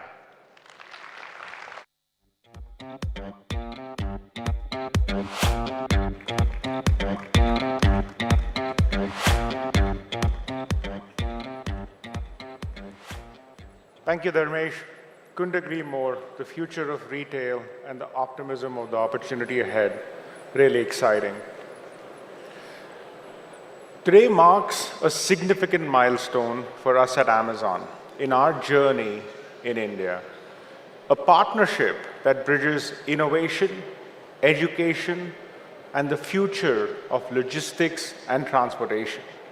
I am honored to announce the signing of a memorandum of understanding between Amazon and the Gati Shakti Vishwavidyalaya, which is the premier institute dedicated to transportation, logistics, and allied sectors in India. This collaboration will include an Amazon-funded endowment chair at the GSV and a joint research initiative that will benefit students, researchers, and the broader logistics ecosystem. Amazon is proud to be one of the largest users of Indian Railways. We were the first e-commerce company to partner with them to carry parcels across the country. Starting from that first train, we now ride 120 trains across the length and breadth of the country. We were also the first e-commerce company to partner extensively with India Post. And 13 years later, we are still one of their strongest partners, and they help us deliver to every single postcode of India. As we move ahead and we look at the future, the MOU today is not just creating a partnership. We are investing in India's future. I really want to thank the leadership of the Gati Shakti Vishwavidyalaya and the teams at Amazon, including the public policy team who worked on this and bringing us together in this partnership. I now invite Dr. Manoj Chaudhary, who is the Vice Chancellor of the Gati Shakti Vishwavidyalaya, to join me on stage to sign the MOU. And I'd also like to invite Samir, Udit, and Chetan to join us for this historic event. Thank you.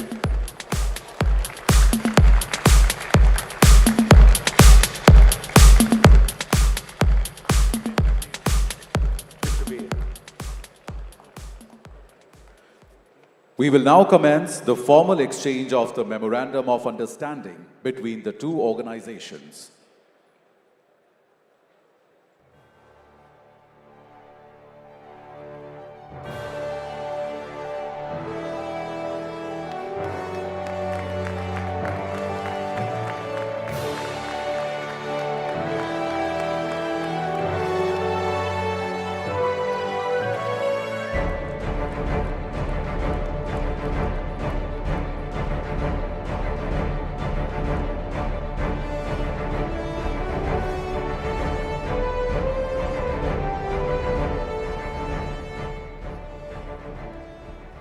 Requesting the dignitaries to take their seats. And may I now request Dr. Manoj Chaudhary, Vice Chancellor, Gati Shakti Vishwavidyalaya, to address the gathering.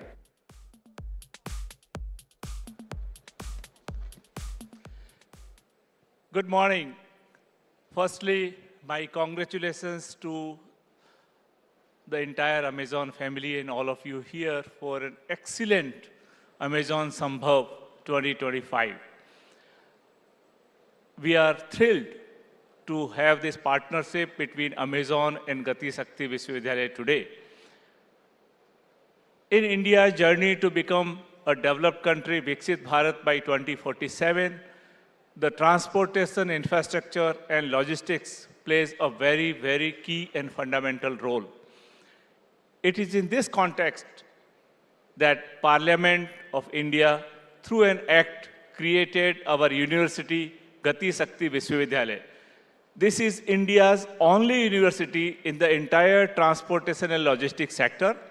Therefore, we work across railways, aviation, maritime, shipping, basically highways. Anything that moves people, goods or services is the role of Gati Shakti Vishwavidyalaya. And therefore, today's partnership between Amazon and Gati Shakti Vishwavidyalaya is so fundamental for advancing the logistics-related education and research in India.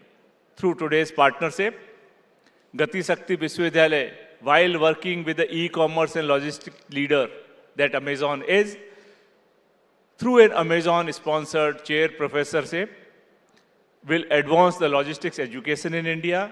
We shall perform together the research, joint research into the warehousing sector, the use of technology. In particular, our university advances role of AI and deployment of AI across all of the transportation and logistics sector. And we have this joint mission for technology-enabled acceleration for India's logistics sector and for the globe. Thank you so much. Thank you, Dr. Manoj Chaudhary.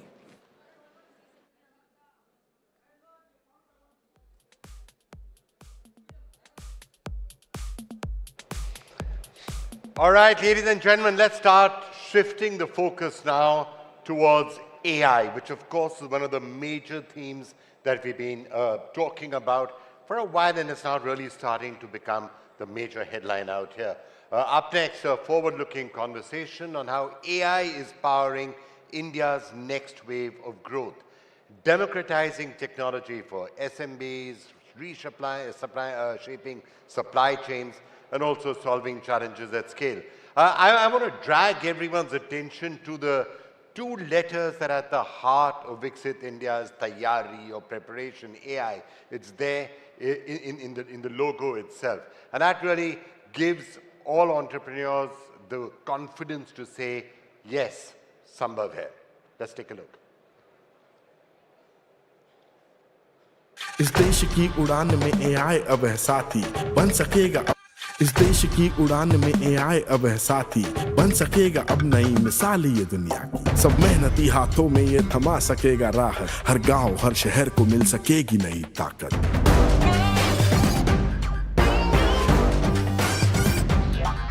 ये देश आत्मनिर्भर अब और हो रहा है सीनों में हौसलों के ये बीज बो रहा है रफ्तार है गजब की है खूबियां भी सारी अब विकसित इंडिया बनने की है तैयारी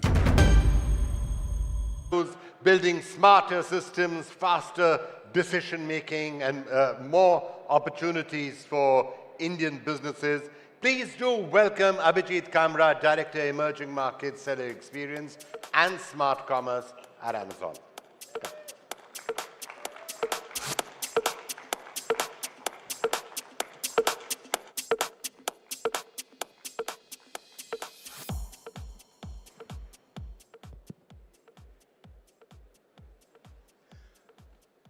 Welcome, everyone, to what I promise is going to be a very enlightening discussion on how artificial intelligence is going to power India's growth story. We're in the middle of this transformation where we have this incredible technology, which is not only transforming technology itself, but the very fabric of our digital economy. And I have two experts from Amazon today who are at the forefront of driving this change. Please welcome Rajiv Rastogi and Vivek Jain. Rajiv is our foremost expert in everything machine learning, whether it's seller experience, customer experience, or fraud. Welcome, Rajiv. Next, I have Vivek Jain. Vivek works on driving innovation in our global supply chain systems. He has expertise in using automation, machine learning in powering our supply chain? Vivek. So I'm going to get started by a question for both of you. Big picture perspective, how do you see AI reshaping India's digital economy over the next 5 years? Rajiv, I want to start with you, and then I'll come to Vivek. Sure. Thank you, Abhijit. Now, I genuinely believe that India is on the cusp of an AI-led economic shift that's unlike anything that we've seen before. Now, India is now the second largest user base for Claude, OpenAI, which just shows to you that how fast it's been in terms of adoption of AI here in India.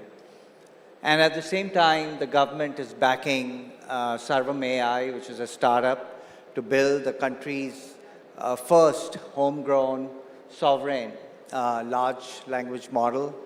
That's really a great signal of the leap we are looking at in terms of driving innovation here in India. And we have already begun to see that AI is being leveraged to tackle a number of real-world challenges in diverse areas, right, from agriculture and healthcare and payments and logistics, whether it is to predict the optimal quantity of water, fertilizers, and pesticides to use based on soil health and moisture, or if you're looking to analyze medical images like X-rays and CT scans to detect tuberculosis, cancer, and so on, or to detect account takeover fraud. And also, something that we do a lot in logistics is forecasting demand at a very fine grain of a product in a micro FC for the next day based on historical sales data for inventory planning in quick commerce. And quick commerce has been mentioned a lot by the earlier speakers. You will see that AI is going to be the invisible engine that is powering a lot of these different applications. Now at Amazon, we are embedding AI across everything that we do, helping customers and sellers make smarter decisions. For customers, our Rufus AI conversational shopping assistant is reducing the effort to discover, compare, and understand products. It is literally, breaking barriers of language, literacy, digital maturity, and familiarity for shoppers across the entire range, right from metros to small towns and rural districts. And this, on the seller side as well, AI is removing barriers and enabling every entrepreneur to essentially operate with a scaled enterprise intelligence. I think the seller assistant has been mentioned a lot, and it is our conversational AI that is answering seller questions on compliance, account suspension issues, and also providing expert advice to sellers on how they can grow their business on Amazon. So, overall, the economic potential is huge. In fact, Niti Aayog estimates that AI could add $500 to $600 billion to India's GDP by 2035. And this is not just based on efficiency gains, but it's really involves creating entirely new industries as well. Thank you. Thank you. Vivek, same question, your perspective. Yes, let me start with something very personal to me. Growing up in India, I spent a lot of time around my uncles and cousins who ran kirana shops and small businesses. And there was one thing they all had in common. Their front shirt pockets were always stuffed with tiny slips of papers. These papers tracked everything like daily sales, credit, inventory, supplier orders, customer requests. That pocket, believe it or not, was their ERP system. Their business ran on instinct, memory, and a few handwritten notes. Now, fast forward to today, what AI is doing is giving that same small business owner a digital brain. Not just a digital record, it's taking everything that lived in that shirt pocket, all the chaos, the intuition, and turning it into prediction, insight, and foresight. That shift from intuition to intelligence is what will reshape India's digital economy in my perspective. Taking a little bit of another different approach to look at this problem, over the last decade, India built extraordinary digital rails. UPI, Aadhaar, affordable data, millions of sellers coming online. The next 5 years will build our digital intelligence layer. Capabilities that exclusively were there for large companies, forecasting, pricing science, analytics, demand sensing, inventory optimization, will be in the hands of every entrepreneur out here. And we are already seeing it. Sellers in Jaipur are planning seasonal inventory with AI. A textile manufacturer in Tirupur is predicting color and size trends with much higher accuracy. A home decor business expanding globally using AI powering catalog and pricing analytics. We are moving from being the world's largest digital economy in terms of the users to becoming one of the most intelligent economies in the world. No, thank you. I think it's interesting, like the number of dimensions that you guys covered, everything from agriculture, access, supply chain. Let me take the opportunity to go a little deeper. India is going through this large transportation, large infrastructure overhaul, where we are connecting every part of the country. If I were to get deeper into, let's say, inventory management, supply chain, in the context of India, Vivek, how do you see AI transforming things? Yeah, in India, demand patterns shift really fast. Festivals, climate changes, climate zones, regional preferences, influences trends. Relying on the gut feel alone often means overstock or out of stock. AI is changing that fundamentally. At Amazon, we have spent years applying AI to forecasting and planning, and we have seen incredible improvements. Now we are making that same intelligence available to our sellers. Our one apparel business in Tirupur applied a basic forecasting model and reduced overproduction drastically. That converted into real cost savings and allowed them to reinvent faster into new designs and categories. For Amazon, Amazon has used AI and ML to understand demand patterns, and they've keep products in stock for faster delivery. Udit talked about it earlier today. That's what we've been investing for years. With Gen AI, we can sense demand at an incredibly granular level, by city, by region, every time of the day. On the operations side, take something as simple but crucial as inventory approvals.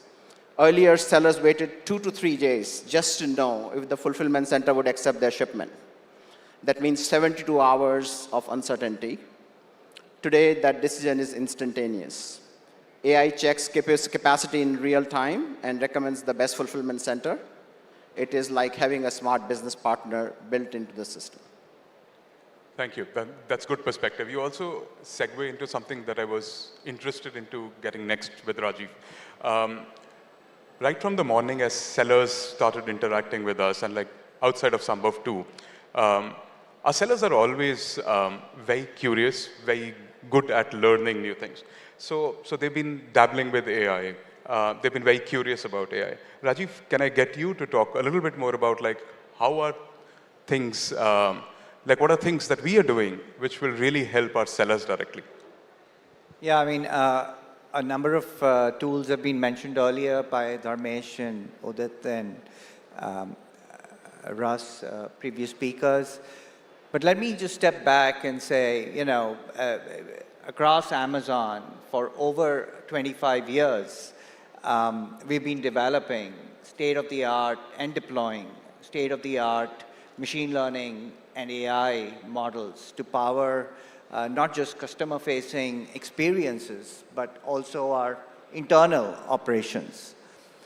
From product recommendation engines that personalize the shopping journey for customers on Amazon.com to AI-powered tools like demand forecasting that optimize order fulfillment in our warehouses. And we are building a bunch of Gen AI tools to help sellers grow their business and troubleshoot issues. Let me talk about a few specific tools. At the center, of course, is Seller Assistant. Seller Assistant is Amazon's conversational AI partner that uses large language models integrated with Amazon systems to enable natural conversations, also understand the unique context of each seller and provide personalized guidance, right from account health to inventory decisions. So let's take an example of a seller needing help with account health. The assistant would analyze their performance, surface a prioritized issue list based on revenue impact and urgency, and then guide them through the resolution steps. And there are a number of additional tools that we are building for seller using AI.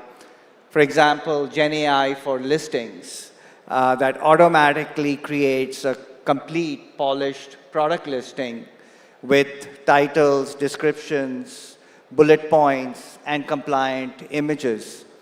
And this reduces the seller effort by 70%. A first-time seller can upload basic product info, a few descriptive keywords, and instantly receive a ready-to-publish professional listing. Creative Studio helps sellers conceptualize and create ads across formats. You can turn a product image or a product shot into a video, and also convert TV commercials into sponsored ads. There's a video generator that democratizes video advertising, enabling businesses to create high-quality video ads, and this is done in minutes at no additional cost. And a tool that actually my team developed was Adaptive Campaigns, and it dramatically simplifies ad campaign creation and optimization. Sellers only need to select the ASINs, budget, and an operating point on a slider that essentially decides the trade-off between potential sales and cost. And then you have the system that automatically sets bid values for keywords to achieve the advertiser-specified revenue target. So together, all these AI capabilities are democratizing opportunity for MSMEs, sellers in Tier 2 and Tier 3 cities. They're creating a level playing field and enabling millions of businesses to grow faster and smarter. No, thank you. Thank you very much for that perspective. Let me nuance the next question a little bit for you, Vivek. Building on the same theme of how our tools are being made available and what tools are being made available for our seller community, let me ask you, what's the early impact of those tools? What are we seeing in our sellers? Yeah, the impact is real. Today, more than 100,000 sellers actively use our AI tools, and 94% of them report improved business outcomes. So fundamentally, we are seeing three major shifts. One, productivity gains. AI-powered smart listings has reduced listing time from days to hours. The number two is better decisions. In terms of better decisions, sellers using demand and pricing insights are making more confident choices on what to launch, when to launch, and where to launch. One small seller, as an example, was alerted to rising demand for a type of wireless headphones in Tier 2 cities. Long before their data even showed it, the AI not only highlighted the demand, it recommended optimal price using competitor signals and historical patterns. The third shift that I'm seeing is business expansion. We are seeing sellers expand categories and geographies faster because they can understand unmet customer demand. Another example, One Jaipur seller expanded internationally using our AI listing tools. They translated and optimized their catalog for global market in minutes, and today they ship to multiple countries. So overall, impact is quite real. No, I think you're absolutely right. It's real, it's large, and as we interact more with our sellers today, I'm personally looking forward to really learning and seeing how they're using all of our tools. I'm going to move to my last question. And for this one, I'm going to pan out again. Rajiv, and this is for you. How do you think India needs to take the next decade to become the leader in this domain? Yeah, I would like to outline, 4 priorities for India to become a global AI leader. The first priority is impact-driven AI. And by that, I mean that India must build solutions for its own needs. AI that improves farming decisions, personalizes learning in classrooms, strengthens healthcare diagnostics, and makes logistics more efficient for hundreds of thousands of villages. True AI leadership really comes from solving problems that affect millions of lives every single day. Second, India needs to invest in the infrastructure that enables innovation. Right? This includes high-quality, open data sets across languages, healthcare, and agriculture, affordable compute access for startups and researchers, and also shared platforms that allow industry, academia, and governments to work together seamlessly. Third, we must build the next generation of AI talent. And by this, I don't mean just a lot more engineers, but practitioners who are capable of combining both technical depth with an understanding of India's on-ground realities. And with the right training and real-world exposure through large-scale skilling initiatives like Amazon's AI Ready program, India can become the global hub for applied AI talent. And finally, collaboration is essential. Breakthroughs happen when public institutions, private companies, and universities all align around national missions like digital inclusion, healthcare, education, agriculture, and so on. And, India's diversity and scale are some of its greatest assets, its greatest strengths, and using them well can help the country shape the global AI landscape. Yeah. Thank you so much. I think that's a great point to end this conversation at.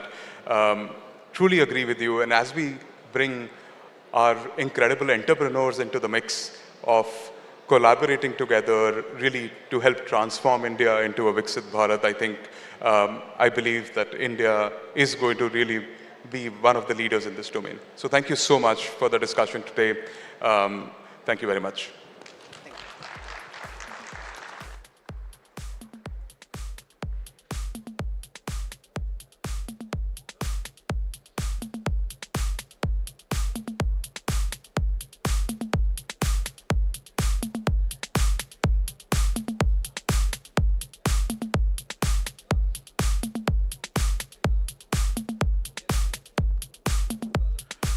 Ladies and gentlemen, we now move to the next session focused on accelerating exports through e-commerce. Please welcome Amazon Vice President for Public Policy, Mr. Chetan Krishnaswamy, for this session.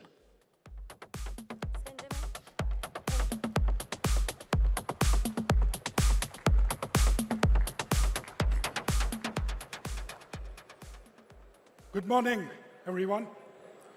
And it's always great to be part of this energy.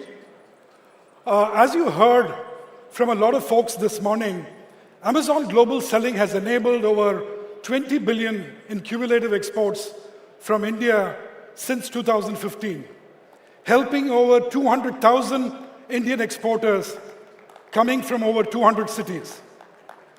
Over 750 million or 75 crores made in India items, from apparel and beauty items to innovative tech products, have reached global customers in the last 10 years. As we have announced earlier today, Amazon is committed to enabling 80 billion in cumulative exports by 2030 through our technology, tools, global infrastructure, and of course, our partnerships. It's heartening to see the government of India focus on enabling e-commerce exports through progressive policies that simplify export compliance, logistics, and payments. For the first time ever, we saw a dedicated chapter on e-commerce exports in the foreign trade policy and the recognition of the unique requirements of e-commerce exporters in this year's economic survey report.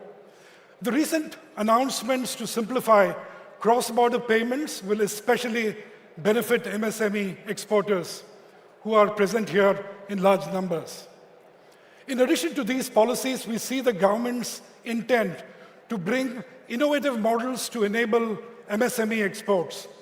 The new e-commerce export hub scheme and the proposal to allow e-commerce entities to hold inventory specifically for exports are examples of the government's vision. And we hear that there's going to be some good news on this front in the next couple of weeks. To realize Amazon's ambitions of enabling 80 billion in exports by 2030, we are also actively collaborating with government departments and key stakeholders who matter and who have the power to influence the policy. For example, we've been working closely with the Directorate General of Foreign Trade, Ministry of Commerce and Industry, whose representative is present with us today. And Amazon has also an active MOU with the DGFT on enabling exporters from over 70 carefully chosen districts across India. Recently, we formalized a partnership with the Federation of Indian Export Organizations to enhance trade promotion. Today, I'm delighted to announce our MOU with the Apparel Export Promotion Council, the apex body of apparel exporters in India.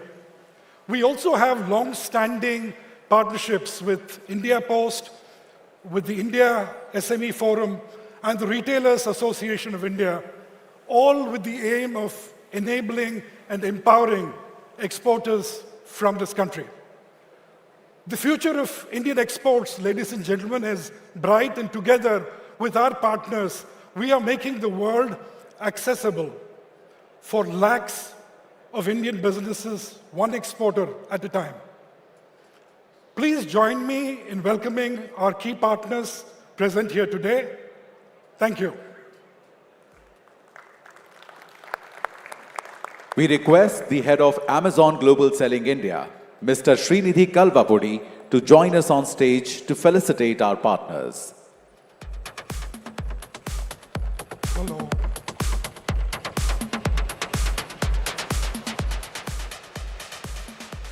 We invite Mr. Moin Nafak, Joint Director General, DGFT, on stage.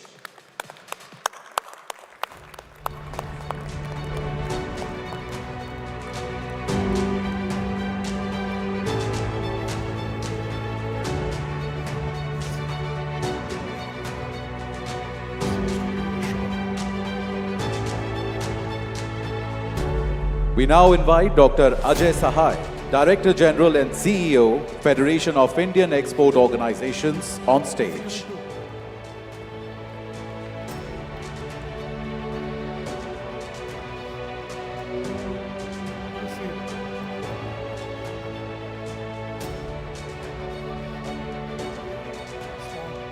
We welcome Mr. Mithileshwar Thakur, Secretary General of Amazon's newest strategic partner, Apparel Export Promotion Council, on stage.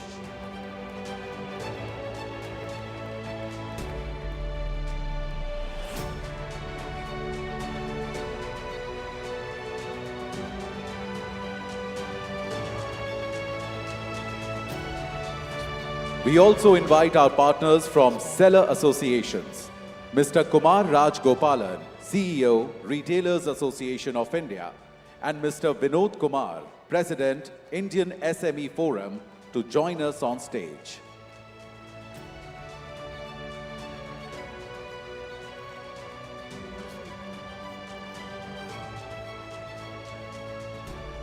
We request Russell Grandinetti, Amit Agrawal, and Sameer Kumar to join us on stage for a photo to mark this special moment with our export partners.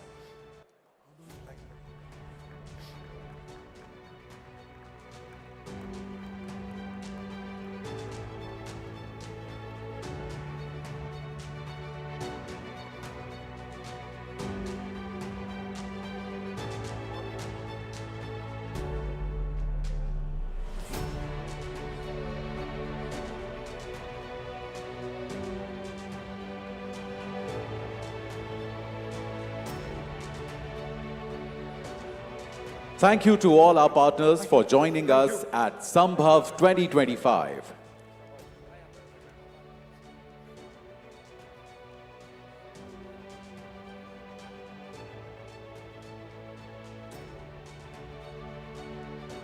As we continue on this journey of AI, redefining the growth of sellers, artisans, farmers and customers in India, let's take a look at the theme of this year's Smbhav.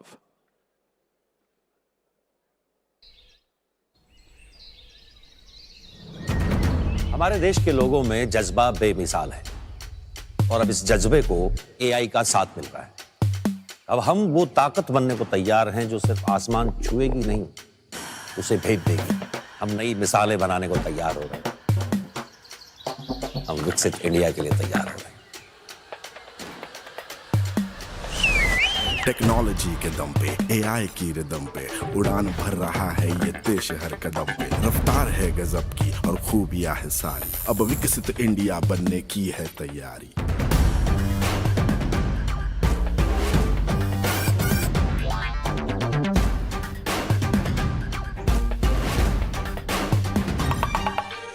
कारीगरों का हाथ बटाने technology की बाहें होंगी। किसानों को नए नुस्खे, नए तरीके मिलेंगे। अमेज़न का सपना है कि किसानों को मेहनत का दुगना फल मिले और देश का हर हुनरमंद सशक्त बने। कोई भी हो जरूरत, कैसी भी जानकारी, सब हो सकेंगे चुटकियों में काम भारी भारी। अब वक्त और मेहनत दोनों बचा सकेंगे, एआई और सपने अब साथ में चलेंगे।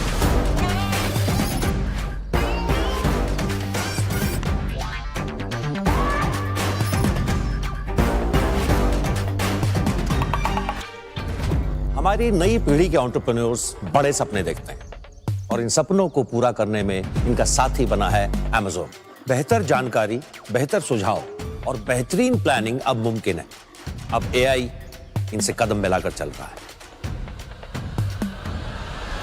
मुश्किलों से लड़ने का जिनमें है जज्बा, अब हाथों में उनके औजार है गजब का। सुझाव चाहिए हो या प्लान हो बनाना, एक प्रॉम्प्ट दे सकेगा आइडियाज का खजाना। पेचीदगी हो कितनी सब में मदद करेगा, एआई इस सफर में अब हम सफर बनेगा।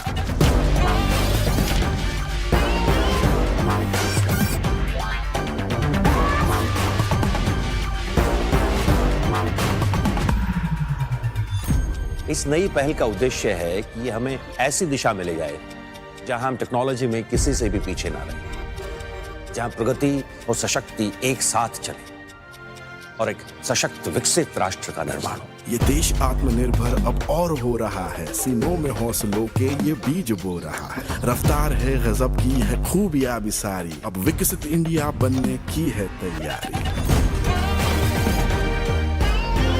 अमेज़न संभव अब इंडिया के साथ है एआई की ताकत। अब विकसित इंडिया बनने की तैयारी शुरू हो चुकी है।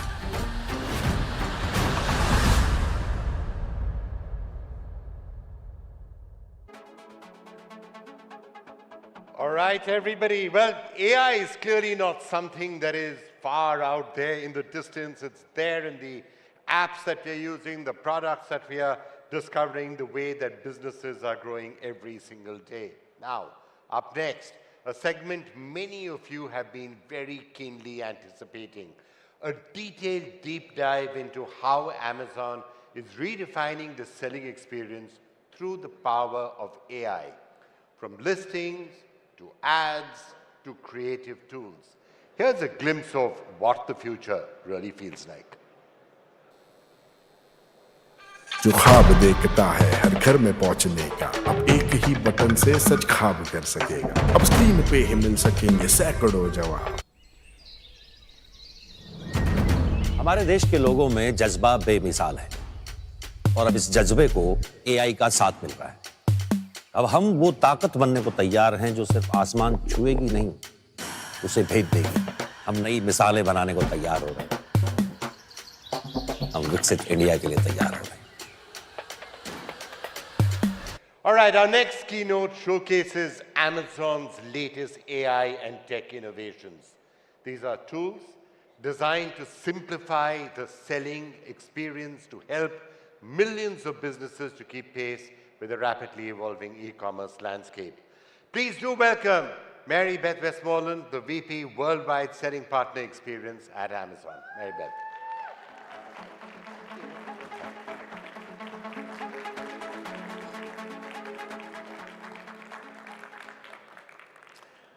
Namaste.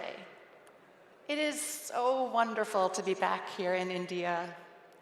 Every time I come here, I feel the same spark, the same energy, the ambition, the sheer will to build. And every time, spark gets brighter.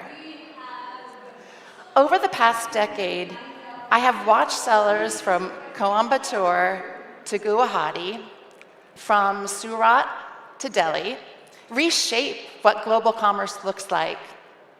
Small entrepreneurs, iconic brands, first-time digital sellers, all rewriting the rules of what's possible. Your passion, your innovation, your determination, this is what inspires us. And yes, we know that selling is hard work. Listing products, responding to customers, managing inventory. It takes time and it takes effort. And our goal is clear. We want to make selling on Amazon easy. We want to make it fast and we want to make it just more fun. And we do that now with the power of generative AI and agentic AI. We are excited to bring you tools and capabilities that don't just answer, but anticipate, recommend, and act.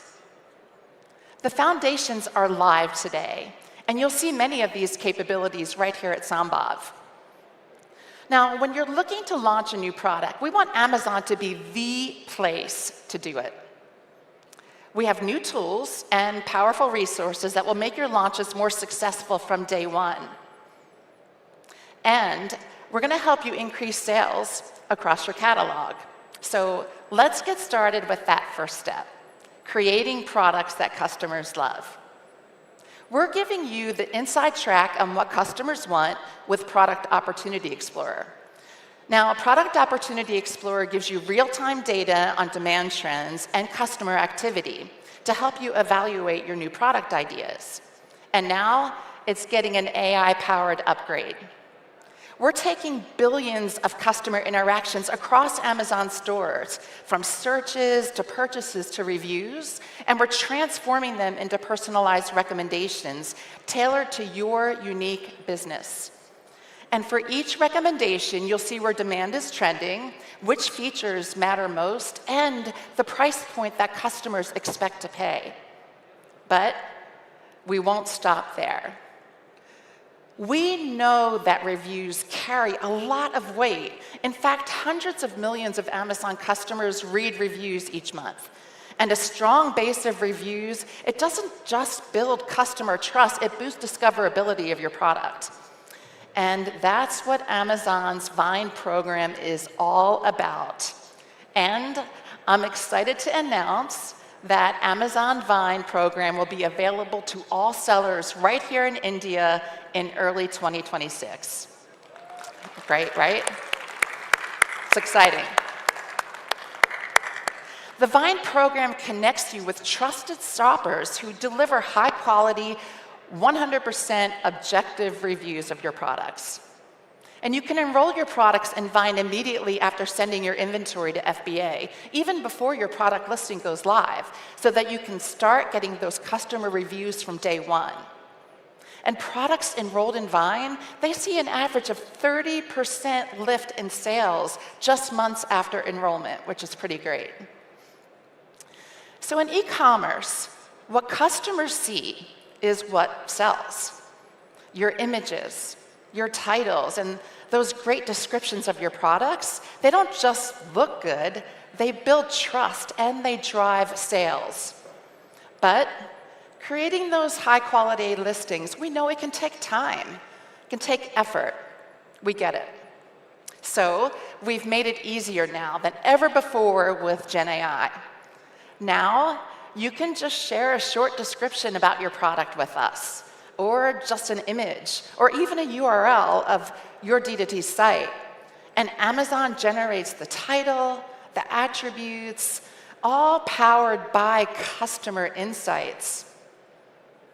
So if maybe you're managing hundreds of products, just upload a spreadsheet and our AI generates all of those listings. It makes recommendations to enhance your whole catalog, and the results speak for themselves. Over 1.3 million sellers have used our generative AI listing tools, and they accept those proposed enhancements 90% of the time with either no or very few edits. Want to make your existing listings more compelling to customers? Now you can with Enhance My Listing. It studies trends, analyzes what customers are searching for, and continuously surfaces recommendations to make your detail pages sharper and more relevant to customers. Okay, so this is another giant step forward. Your new conversational generative AI-powered assistant. It's an agentic, intelligent partner built for your business.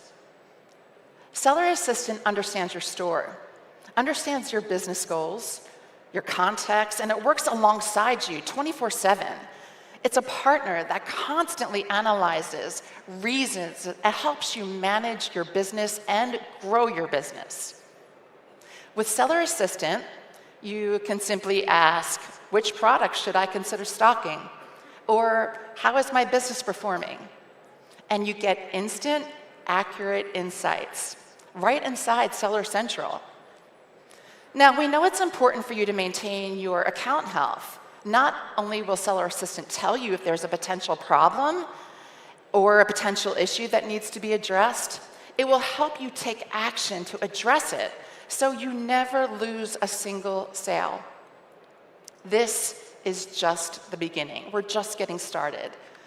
Seller Assistant is evolving into a true business partner.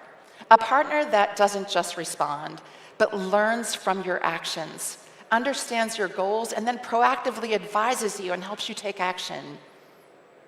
And we know that India runs on mobile. So Seller Assistant lives right inside your seller app. So you can get that help, those insights, and those alerts anytime, anywhere. We're super excited that lots of sellers are already embracing our AI-powered Seller Assistant to help grow your business. Now, as Dharmesh mentioned earlier, we're completely reimagining our seller experience with next-gen Seller Central. It's modern, it's fast, and it's personalized, learning from your activity and helping you complete actions up to 80% faster. So this isn't just a new tool set. It's a new way of working. It's familiar, yet completely reimagined on the inside. Faster, brighter, smarter. And we're going to keep innovating to make selling easier, empowering you to focus on what matters most, which is growing your business. Now, we're also innovating in the ad space, using generative AI to power this new creative studio experience that helps you create stunning advertising. And now, to tell you more about it, please welcome Girish.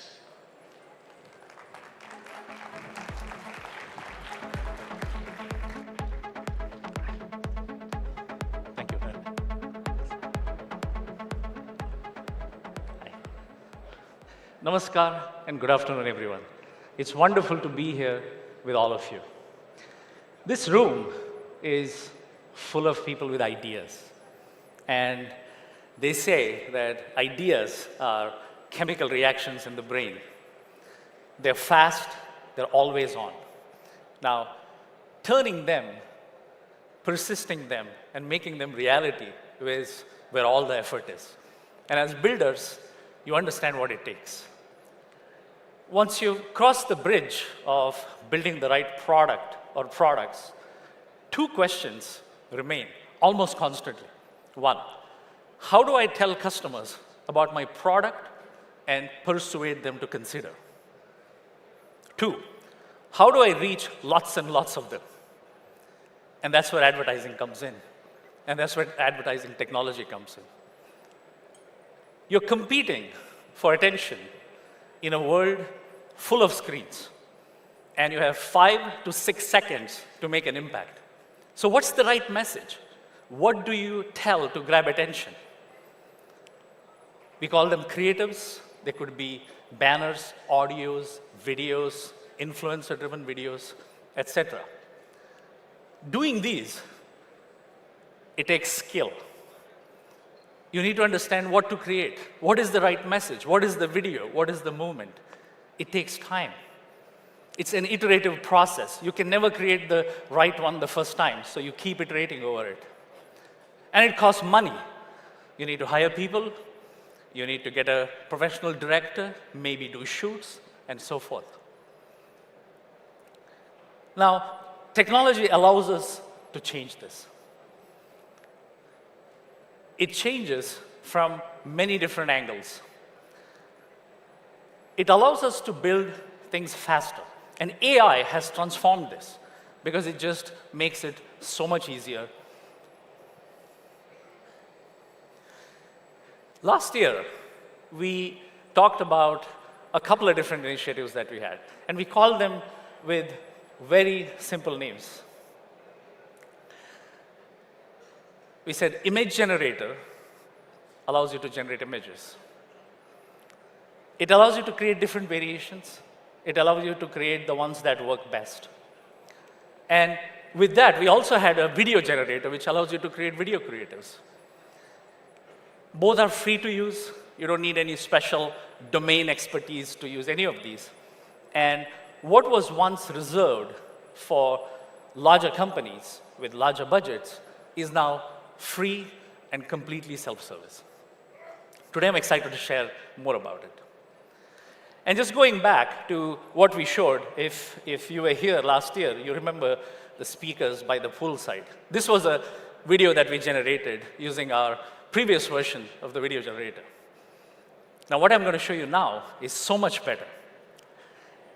Professional quality images with real people sporting your product.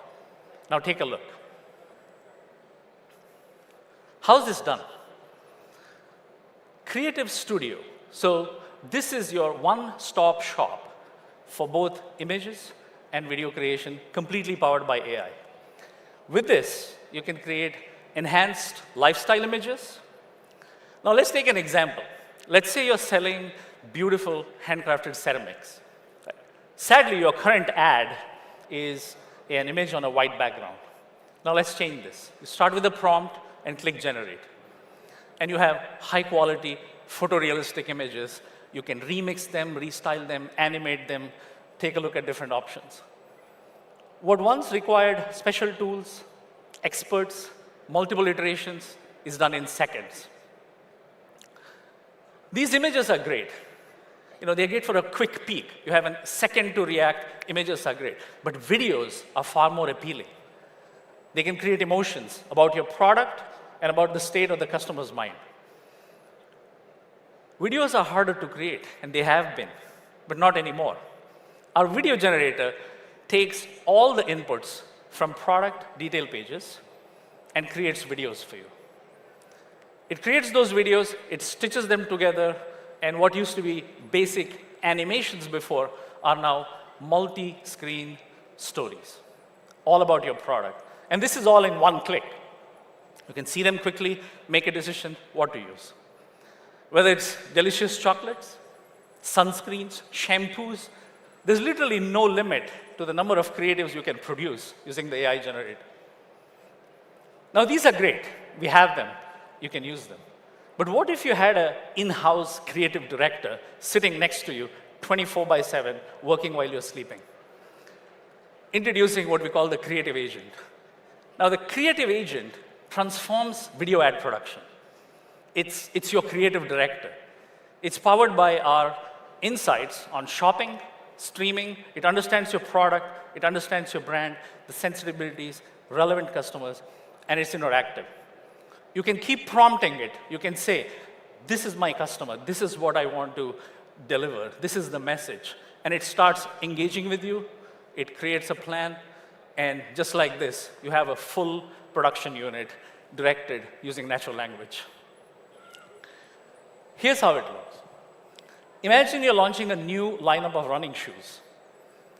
Just type your ideas, your objective, describe them the way you would say, natural language, and AI will take it from there. It works with you to refine your ideas. It asks questions. You can push back, you can tell more, and it transforms it into a storyboard, complete with scene-level scripts and respective visuals, and then into a multi-scene video. You can add music, put your voiceover, finishing touches, and create the complete video ad content. Here's how it looks.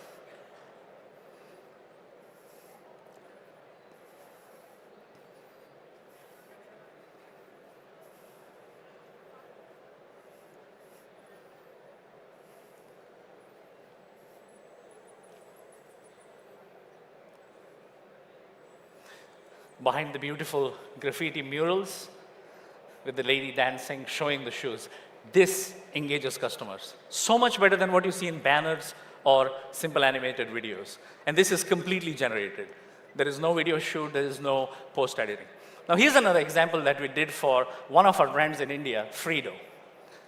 This is completely generated. There are no human actors involved, there are no video cameras involved, there's no editing involved. Take a look. Each step is cushioned, stable, and light,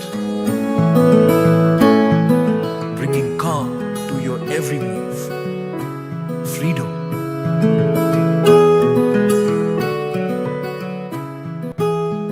Ever wondered what it feels like to walk on clouds? Every day, your feet deserve that softness.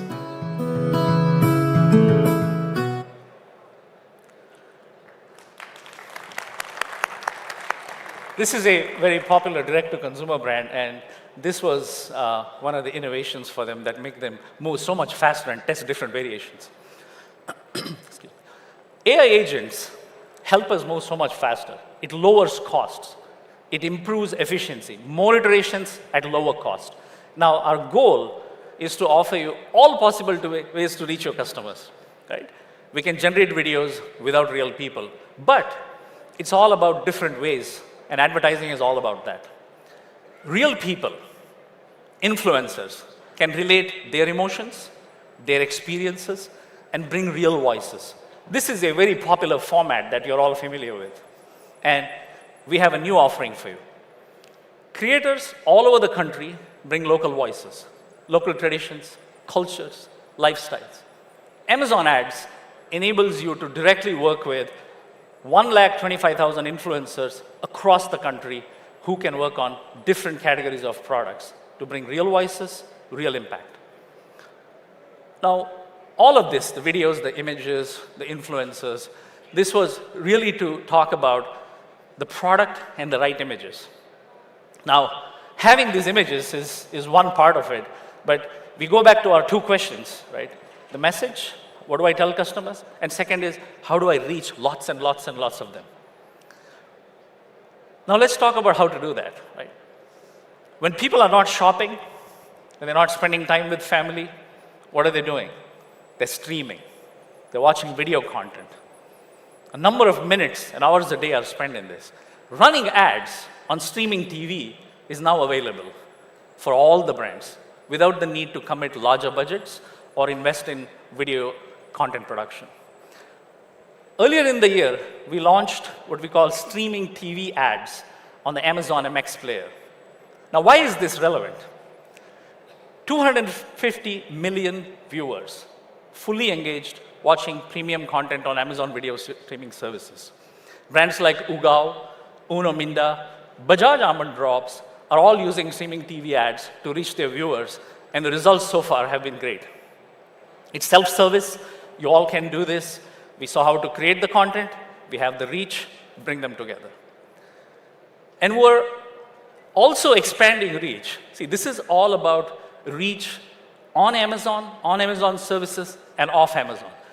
So through Amazon ads, we're bringing all the OTT services in the country together so that you can run ads on Amazon and off of Amazon and reach customers while they're streaming their popular shows everywhere.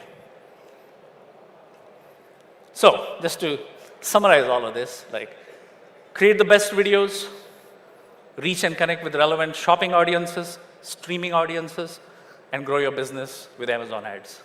This is what we call full funnel advertising, from awareness, consideration, to purchases on Amazon. Thank you.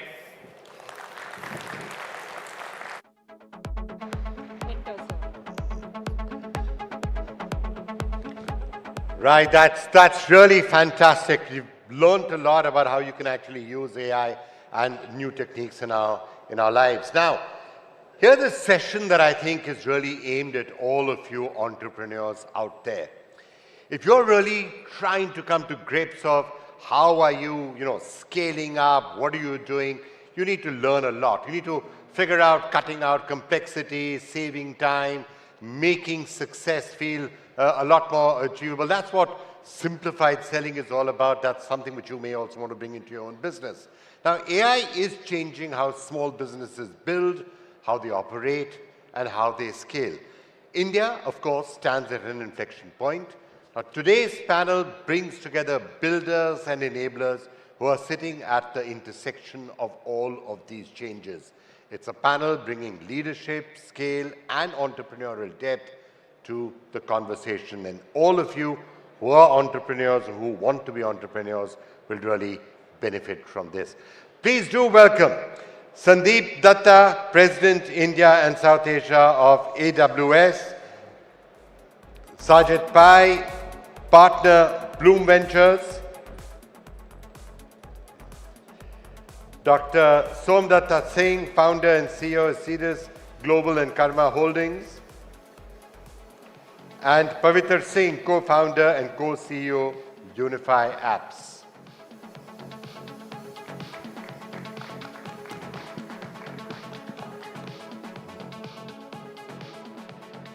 Right, it's great to be here with all of you. We're going to be discussing entrepreneurship and, of course, all that AI is doing with it. Now, Sandeep, as AWS, you, of course, work closely with businesses of all sizes and all shapes, digital-first brands, fast-scaling scale-ups, traditional SMEs, thinking about going global for the first time. What's the biggest shift that you're seeing in the way businesses are now thinking about AI today compared to, well, the last Smbhav a year ago? So, interesting question. Look, about 12 to 18 months back, the exam question really was, what can I do with AI?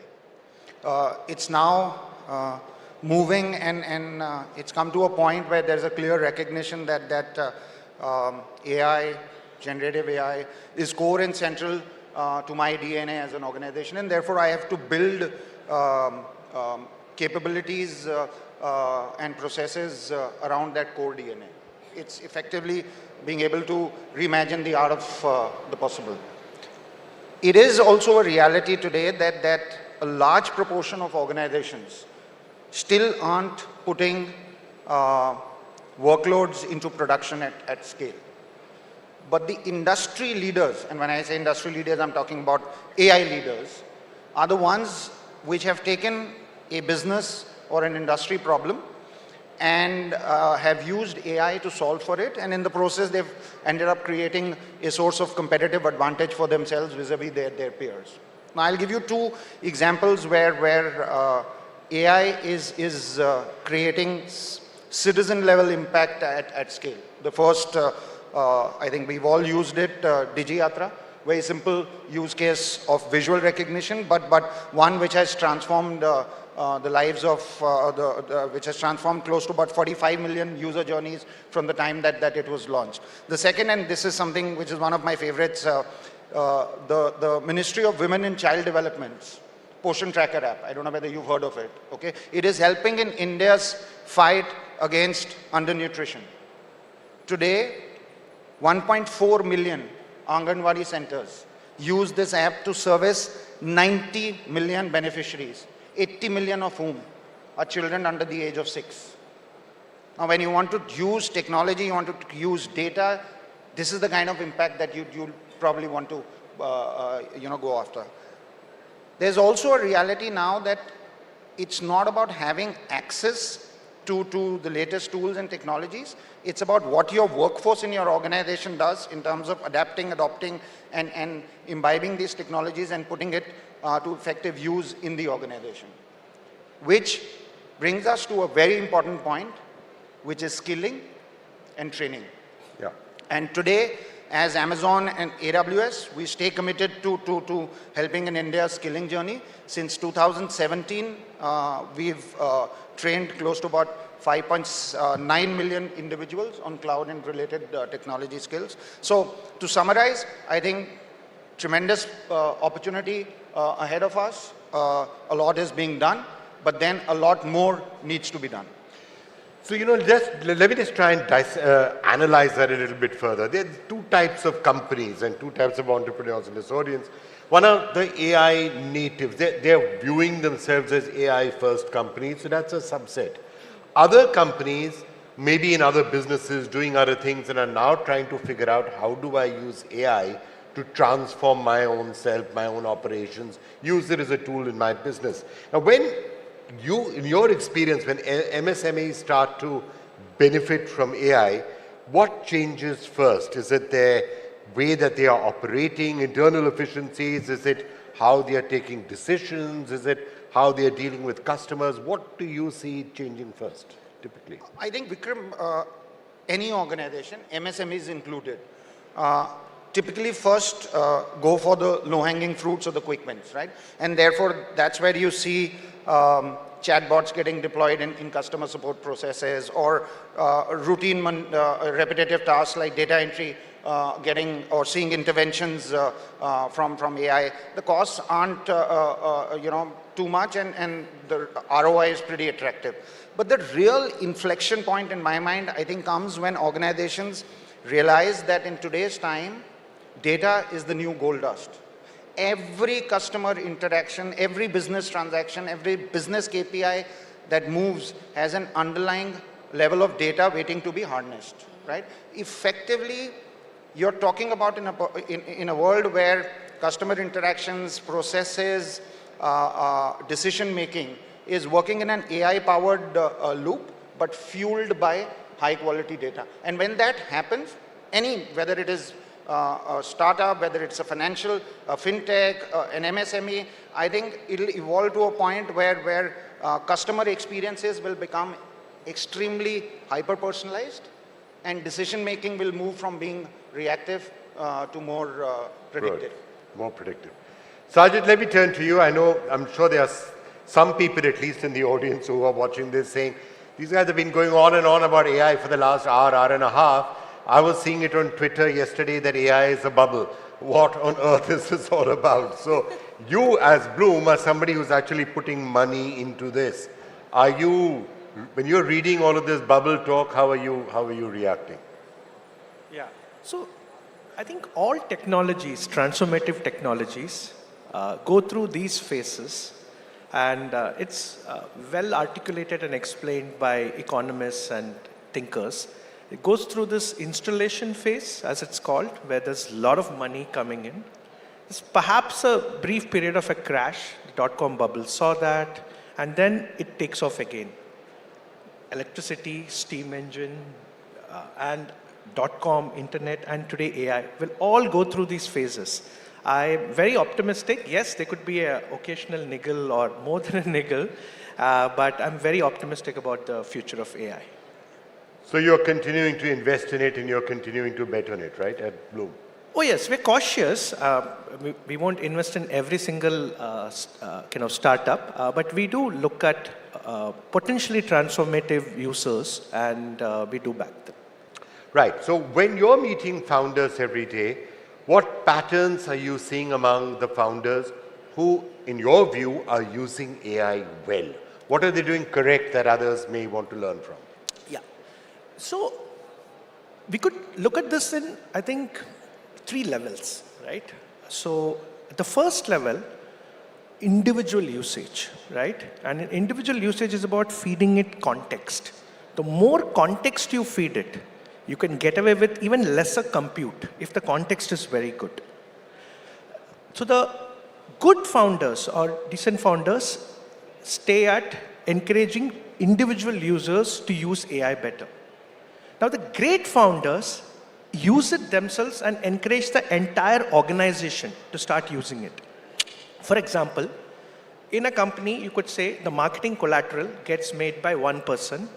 Now the entire company is using it. And then you question, oh, do I need a marketing agency? Am I paying them a large retainer? Do you need it? And you could rethink.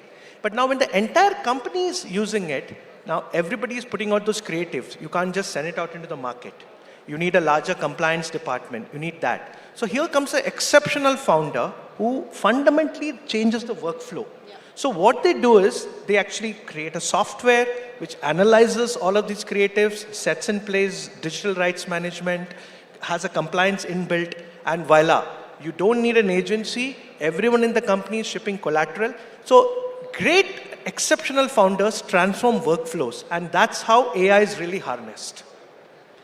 So you're saying that if people who are doing it the most effectively are finding ways of changing the entire structure of how they are approaching their business. Absolutely. They are fundamentally rethinking workflows. Without rethinking workflows, you can't harness AI fully. Right. So that, I mean, like in your area, of course, growth, customer acquisition, operational discipline, all of these things matter. Where have you been able to use AI to give you the most tangible leverage? Firstly, thank you for the question, Vikram, and a very good afternoon to everyone. I'm just going to ask the audience, can I see a show of hands how many D2C founders are here? Do you see that? That's like 50% of the audience, right? How many of you are selling on multiple marketplaces, quick commerce, and also doing cross-border? It's another 30-35% raise of hands. If you ask these guys, how many of you are running this profitably with free cash flow and having insights into how your users behave on Amazon versus Flipkart versus Meesho versus quick commerce versus cross-border? How many of you have that intelligence and you're tracking it profitably? That's 1%. That's exactly where Asidus comes in. So when brands work with us, and given that we're one of the biggest sellers on Amazon, Flipkart, and many others, and cross-border, we're in 20 countries. One of the biggest challenge today the brands have, Vikram, is not about great products. It's a divided customer mindset with lack of knowledge on inventory planning, accurate supply chain, and automation. How do I know that if I'm a Unilever, I have a plethora of products and we work with them, and you'll be surprised to know this, Vikram. L18, which is one of Unilever's brands, sells very well on Meesho because it caters to the tier 3, tier 4 audience, but Lakme sells very well on Amazon and Flipkart. The same Lakme products don't sell very well on Meesho. But what happens typically in today's founders' mindset, who have raised money or trying to build a profitable D2C brand, they're trying to be everywhere and they don't know where the efficiency comes in. That's where we use machine learning models.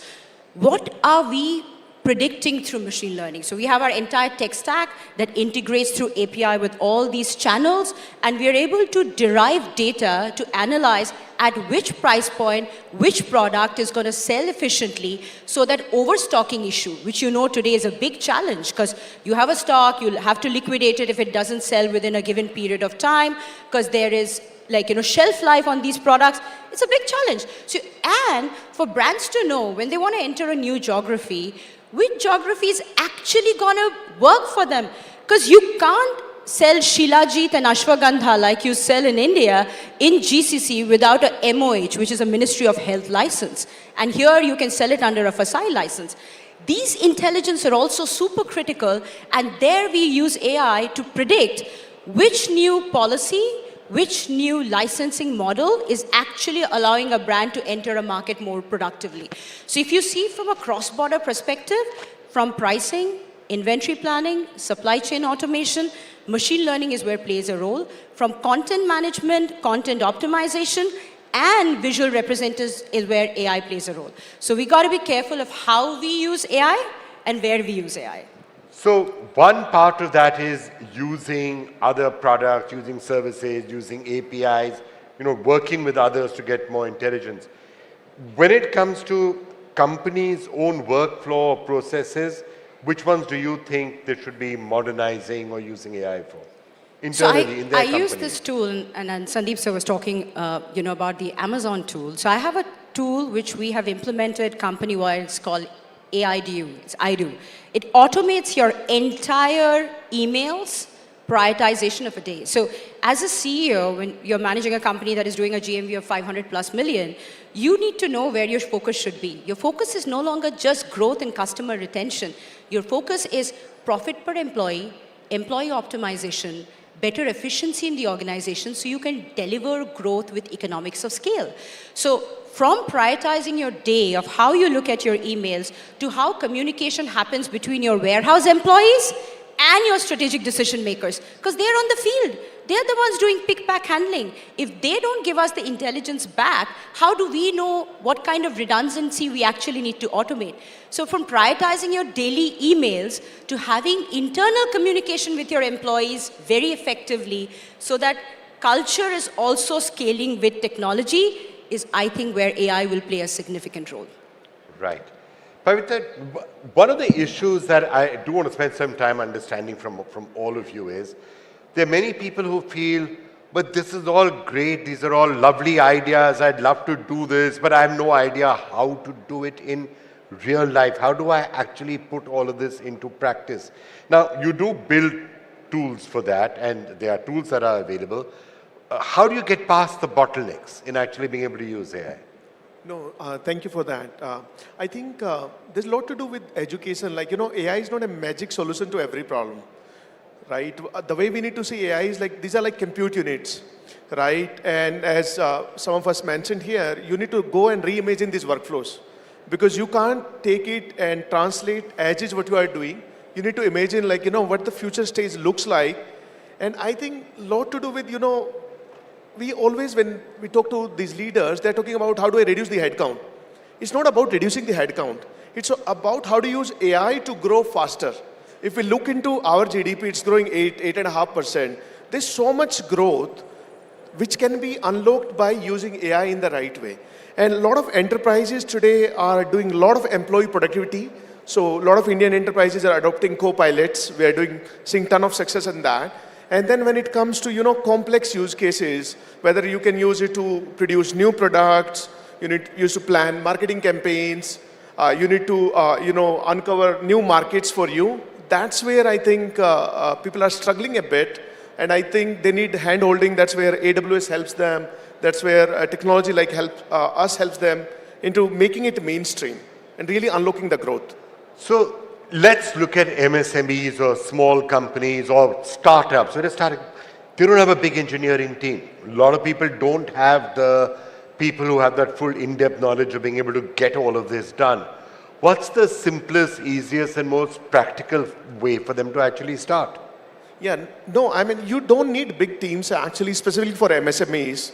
There are so many vibe coding tools, right, which you can use, Lovable, Replit, Emergent, so many of those.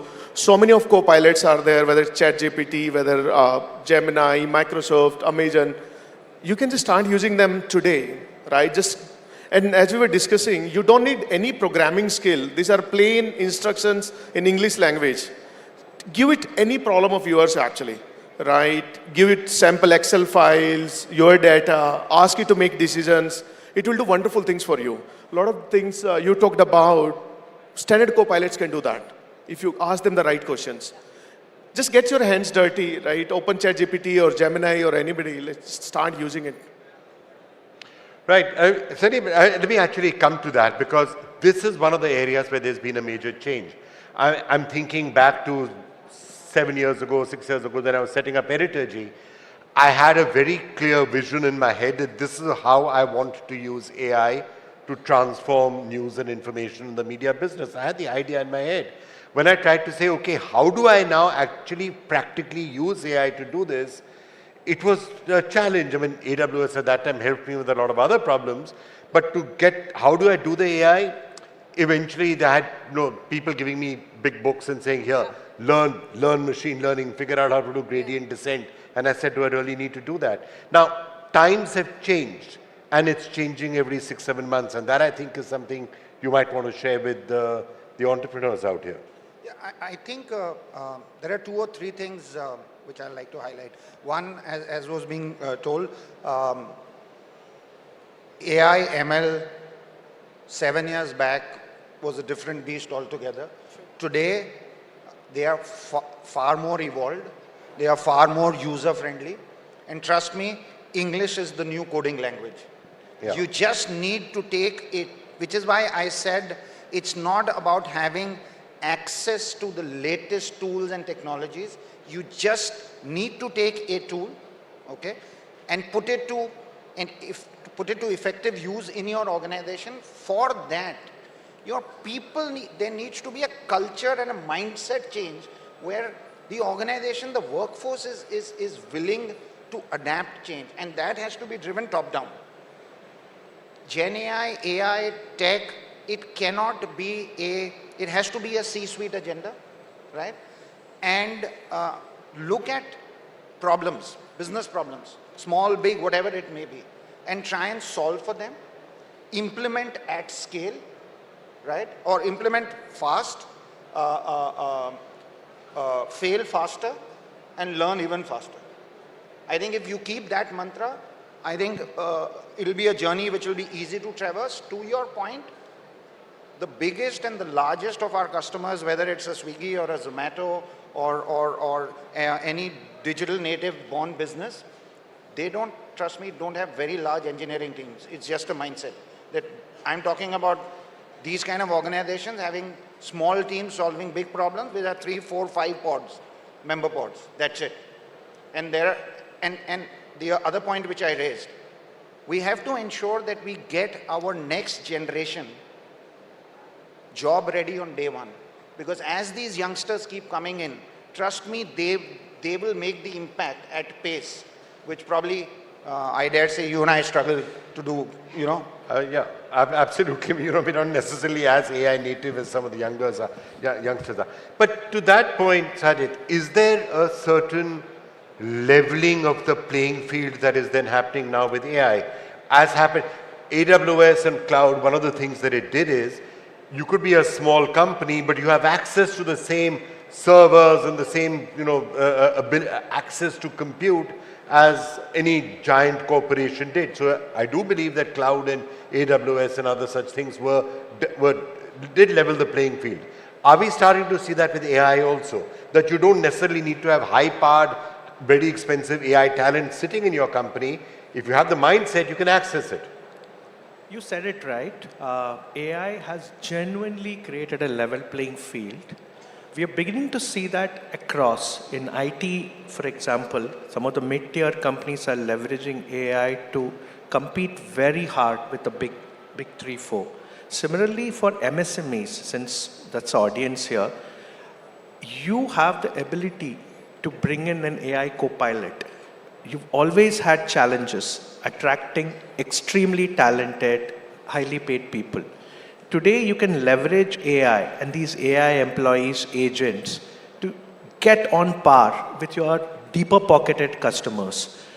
You can use AI to create great marketing campaigns. You can use AI to ask questions like, what should I be worried about? Ask it questions on strategy. And I know founders who actually use AI, solo founders who use AI as a co-founder. They're continuously asking questions. Okay, they're not technically savvy. They're saying, I have a meeting with my product manager. what are the questions I should ask this product manager? And they're putting them on the back foot. So the most critical thing is feeding them context. The more better context you feed them, and you can use any tool, the more you can leverage it better. Right. Level playing field? Is that happening? I love what Sanjeet said, but I'll bring it back to the founders that are building companies with limited resources. Because Vikram, like Sandeep sir said, the only thing I beg to differ is it's not just job ready. I think India has to move to a self-sustainable economy model, and that's what the Gen Zs and the Gen Alphas are looking at. There's a great creator economy. You have your creative intelligence and you have your artificial intelligence. How the two amalgamation can actually create more sustainable earning environment to make people more, diverse. So I'll give an example to you. When a founder of a D2C brand is starting a brand, it starts with R&D and research. You want to identify the market gap. Before, you would take months to get an agency, to employ people to do that. Today, an AI agent and an LLM model can actually do that for you. Products that work in India versus works in US versus works in GCC, what are the compliance, what ingredient list, etc., etc. How do you launch the product across retail and e-commerce channels? Should you do a digital first brand or should you do an omni-channel strategy? AI can solve that for you from a co-founder perspective. But ultimately, you need to identify the manufacturer. That's where the creative intelligence comes in. Work with the manufacturer and get an agreement in place. Gone are the days you need to hire a very expensive lawyer to draft an agreement. Now you can get an AI agent to do the agreement, but have a lawyer, pay them a lesser fee to just oversee the draft and create and implement that in your organization. AI also, today you won't believe, Vikram, there are so many social media channels which actually zero real video content that is going on. It's all AI-led content, and it's fantastic channels. They're monetizing themselves. That can all be done by the founder, right? So now see, instead of having 5 people, having to pay for them, having to go raise money, convincing an investor, you now have a proof of concept.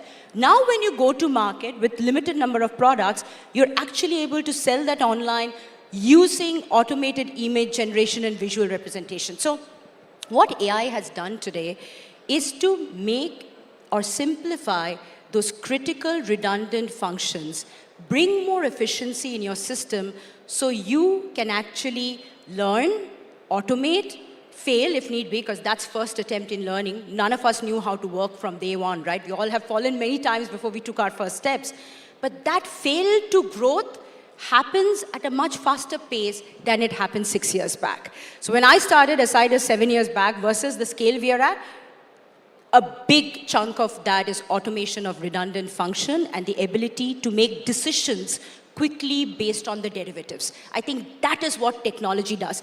Yesterday it was blockchain, today it's AI, tomorrow it must be CI. I don't care. Am I evolving, growing, and creating a better work practice, failing fast, growing faster? That's what that matters. Right, really, really interesting. Well, as we get final thoughts from all of you and end the session, what are some of the pitfalls that you think people should be looking out for? I think specifically, I think we underestimate the potential of that. Like, it's truly powerful technology, but how many of us here has spent time learning more details about the technology? Like specifically when I talk about D2C founders, like, how much time you are spending learning about AI, right? How much time you're spending about how other people are using AI in other markets, right? So if you just educate yourself, and then you'll be able to do wonders, actually. Right. Any things that flash red to you if you see somebody saying, I'm doing AI and I'm doing ABC with it? You say that's not the right thing? Nothing specifically comes to mind on Code Red, because my view is that it's a technology with which you can experiment, and every day, if you're an MSME founder, you should do one new thing with AI, right? And I feel like you should have a culture of experimentation. Every day, ek cheez aap, it could be a marketing artifact, could be a query you ask, could be a legal opinion even. Okay, but don't fully trust it, validate it, like, but so that could be the code red. But every day, an MSME founder should ship one artifact using AI. And any ethical guidelines or legal guardrails that we should be worrying about? Yeah, I would say just be cautious on your material. One of the biggest challenges we are finding is people are using celebrity and images in a very loose way. There, I would say a little bit of caution is required because the law is a bit unclear on some of those aspects. So just be cautious on that and don't use material which you don't have copyright for.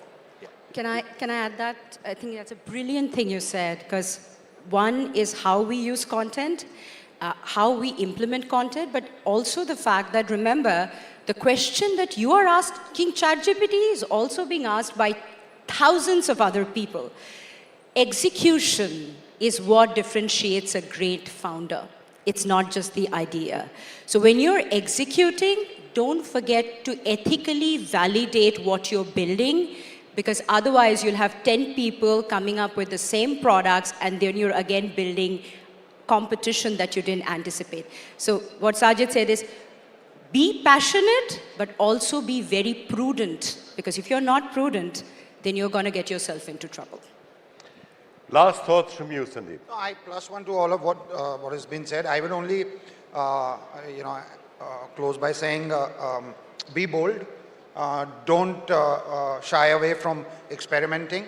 Implement fast, fail fast, learn faster, and make sure most of the AI projects fail not because of the technology, they fail because of organization issues. So make sure that you get your organization ready, your data ready, your people ready, because you're not going to be able to refine what you don't have, right? And there was a quote from Dr. Devi Shetty which I really liked, and he said, and I quote, AI is not going to replace doctors, but doctors who use AI will certainly end up replacing ones who don't.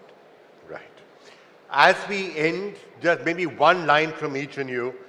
MSME in the room preparing for an AI-driven future, one sentence of what they should keep in mind. Use it every day, actually. Use it every day. Learn, unlearn, then implement. Don't get carried away. That's all I'm going to say. Learn, unlearn, and then implement. Okay. Turn AI into a co-founder if you are a solo founder. If you are two co-founders, turn AI into a technical founder. Experiment with which every day. Right. Last line from you. Yeah, I've said it again. I think just implement, fail fast, learn faster. All right, thank you all so much. That was a really exciting session, really interesting session. I hope all of you out there listening to this have really learned. Use it every day. I think that's the most important lesson that I think we've got from all of you. Thank you so much. Great having all of you with us. Right, ladies and gentlemen, up next we have someone who's built a reputation for thoughtful policy making and grassroots engagement. He's blended his early background in business with strong public service values, and he's combined that into his political journey.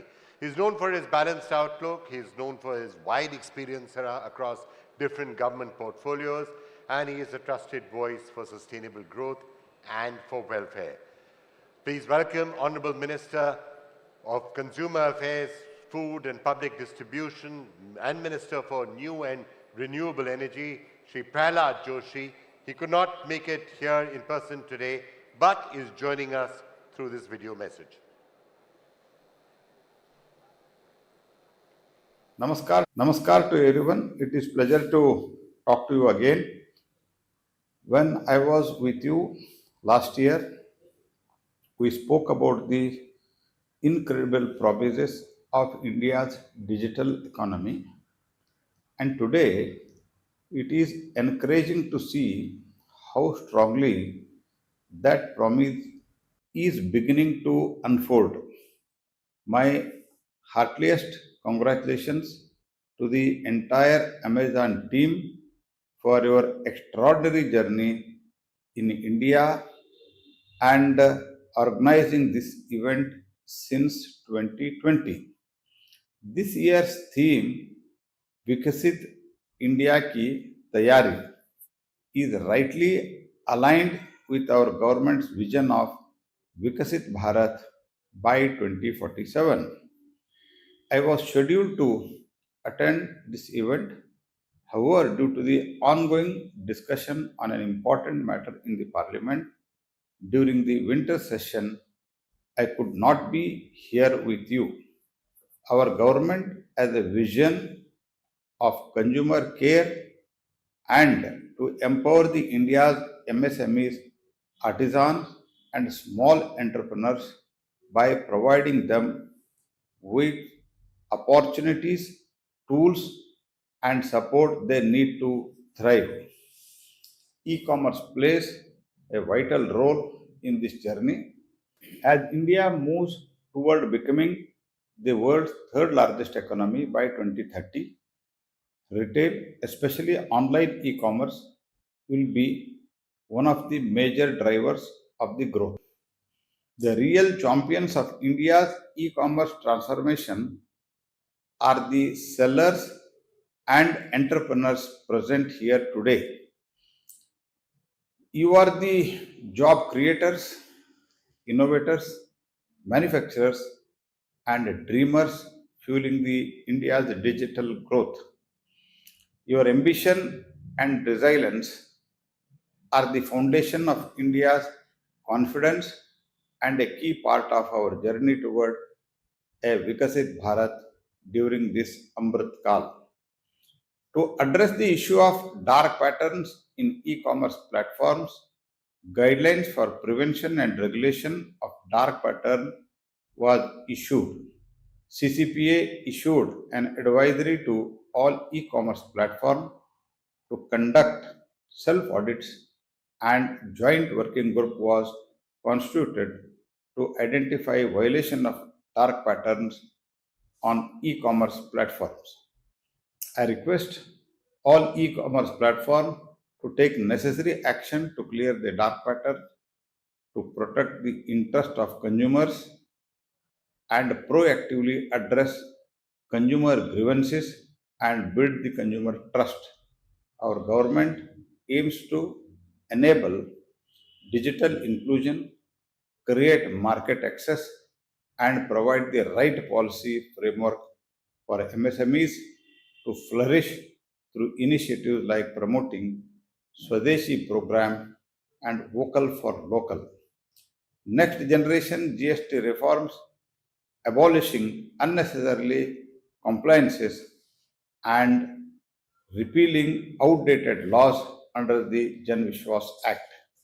Initiatives such as Jago Grahak Jago and the National Consumer Helpline are expanding deeper into the country, ensuring that consumers are informed, protected, and their grievances are redressed. Our government is now moving from consumer protection to consumer care and consumer prosperity, focusing on both quality and quantity along with the better user interface. As we move forward, a Vikasit Bharat, our shared mission must remain clear to build digital commerce ecosystem that is inclusive for every entrepreneur, trusted by every consumer, and responsible towards our planet. Government, industry, and you, our sellers, are equal partners in shaping this future. Thank you once again. I wish you all a continued success and growth. Together, let us build a strong, sustainable, and prosperous digital India. Thank you. Dhanyavad. All right, so that brings us to a wonderful pause point in our day. It's been a morning of rich ideas, big possibilities, and perspectives that will stay with us long after this room actually empties. But before we break, I'd like to take a moment to thank every one of you who's been joining us online. Your presence from homes, from offices, colleges, and workstations across the country is a reminder that innovation doesn't live in one room. It lives wherever curiosity does. Now, we are going to be stepping away from the live stream for now, but we are far from done. So for all of you who have been joining us online till now, do follow us on our social media for the latest updates. But goodbye to all of you. Now, to all of you who are here in the hall, the energy today has been incredible. Before we break for lunch, I'd love for you to step out and explore the pavilion. You will find immersive booths and live demos, real glimpses into the future of commerce, logistics, and digital innovation for India. These aren't just displays, they're meant for you to try, to question, and to experience. So walk around, pause wherever curiosity strikes, and make that experience your own. If you need directions, or session details, or any help, just scan the QR codes all around you. The Smbhav AI WhatsApp agent will guide you instantly. And when we are back after lunch, we shift gears with the inspiring stars of India's women's cricket team and also some really fantastic sessions. You won't want to miss any of that, so enjoy the break, explore, connect, discover, and I'll see you here right after lunch. Bye for now.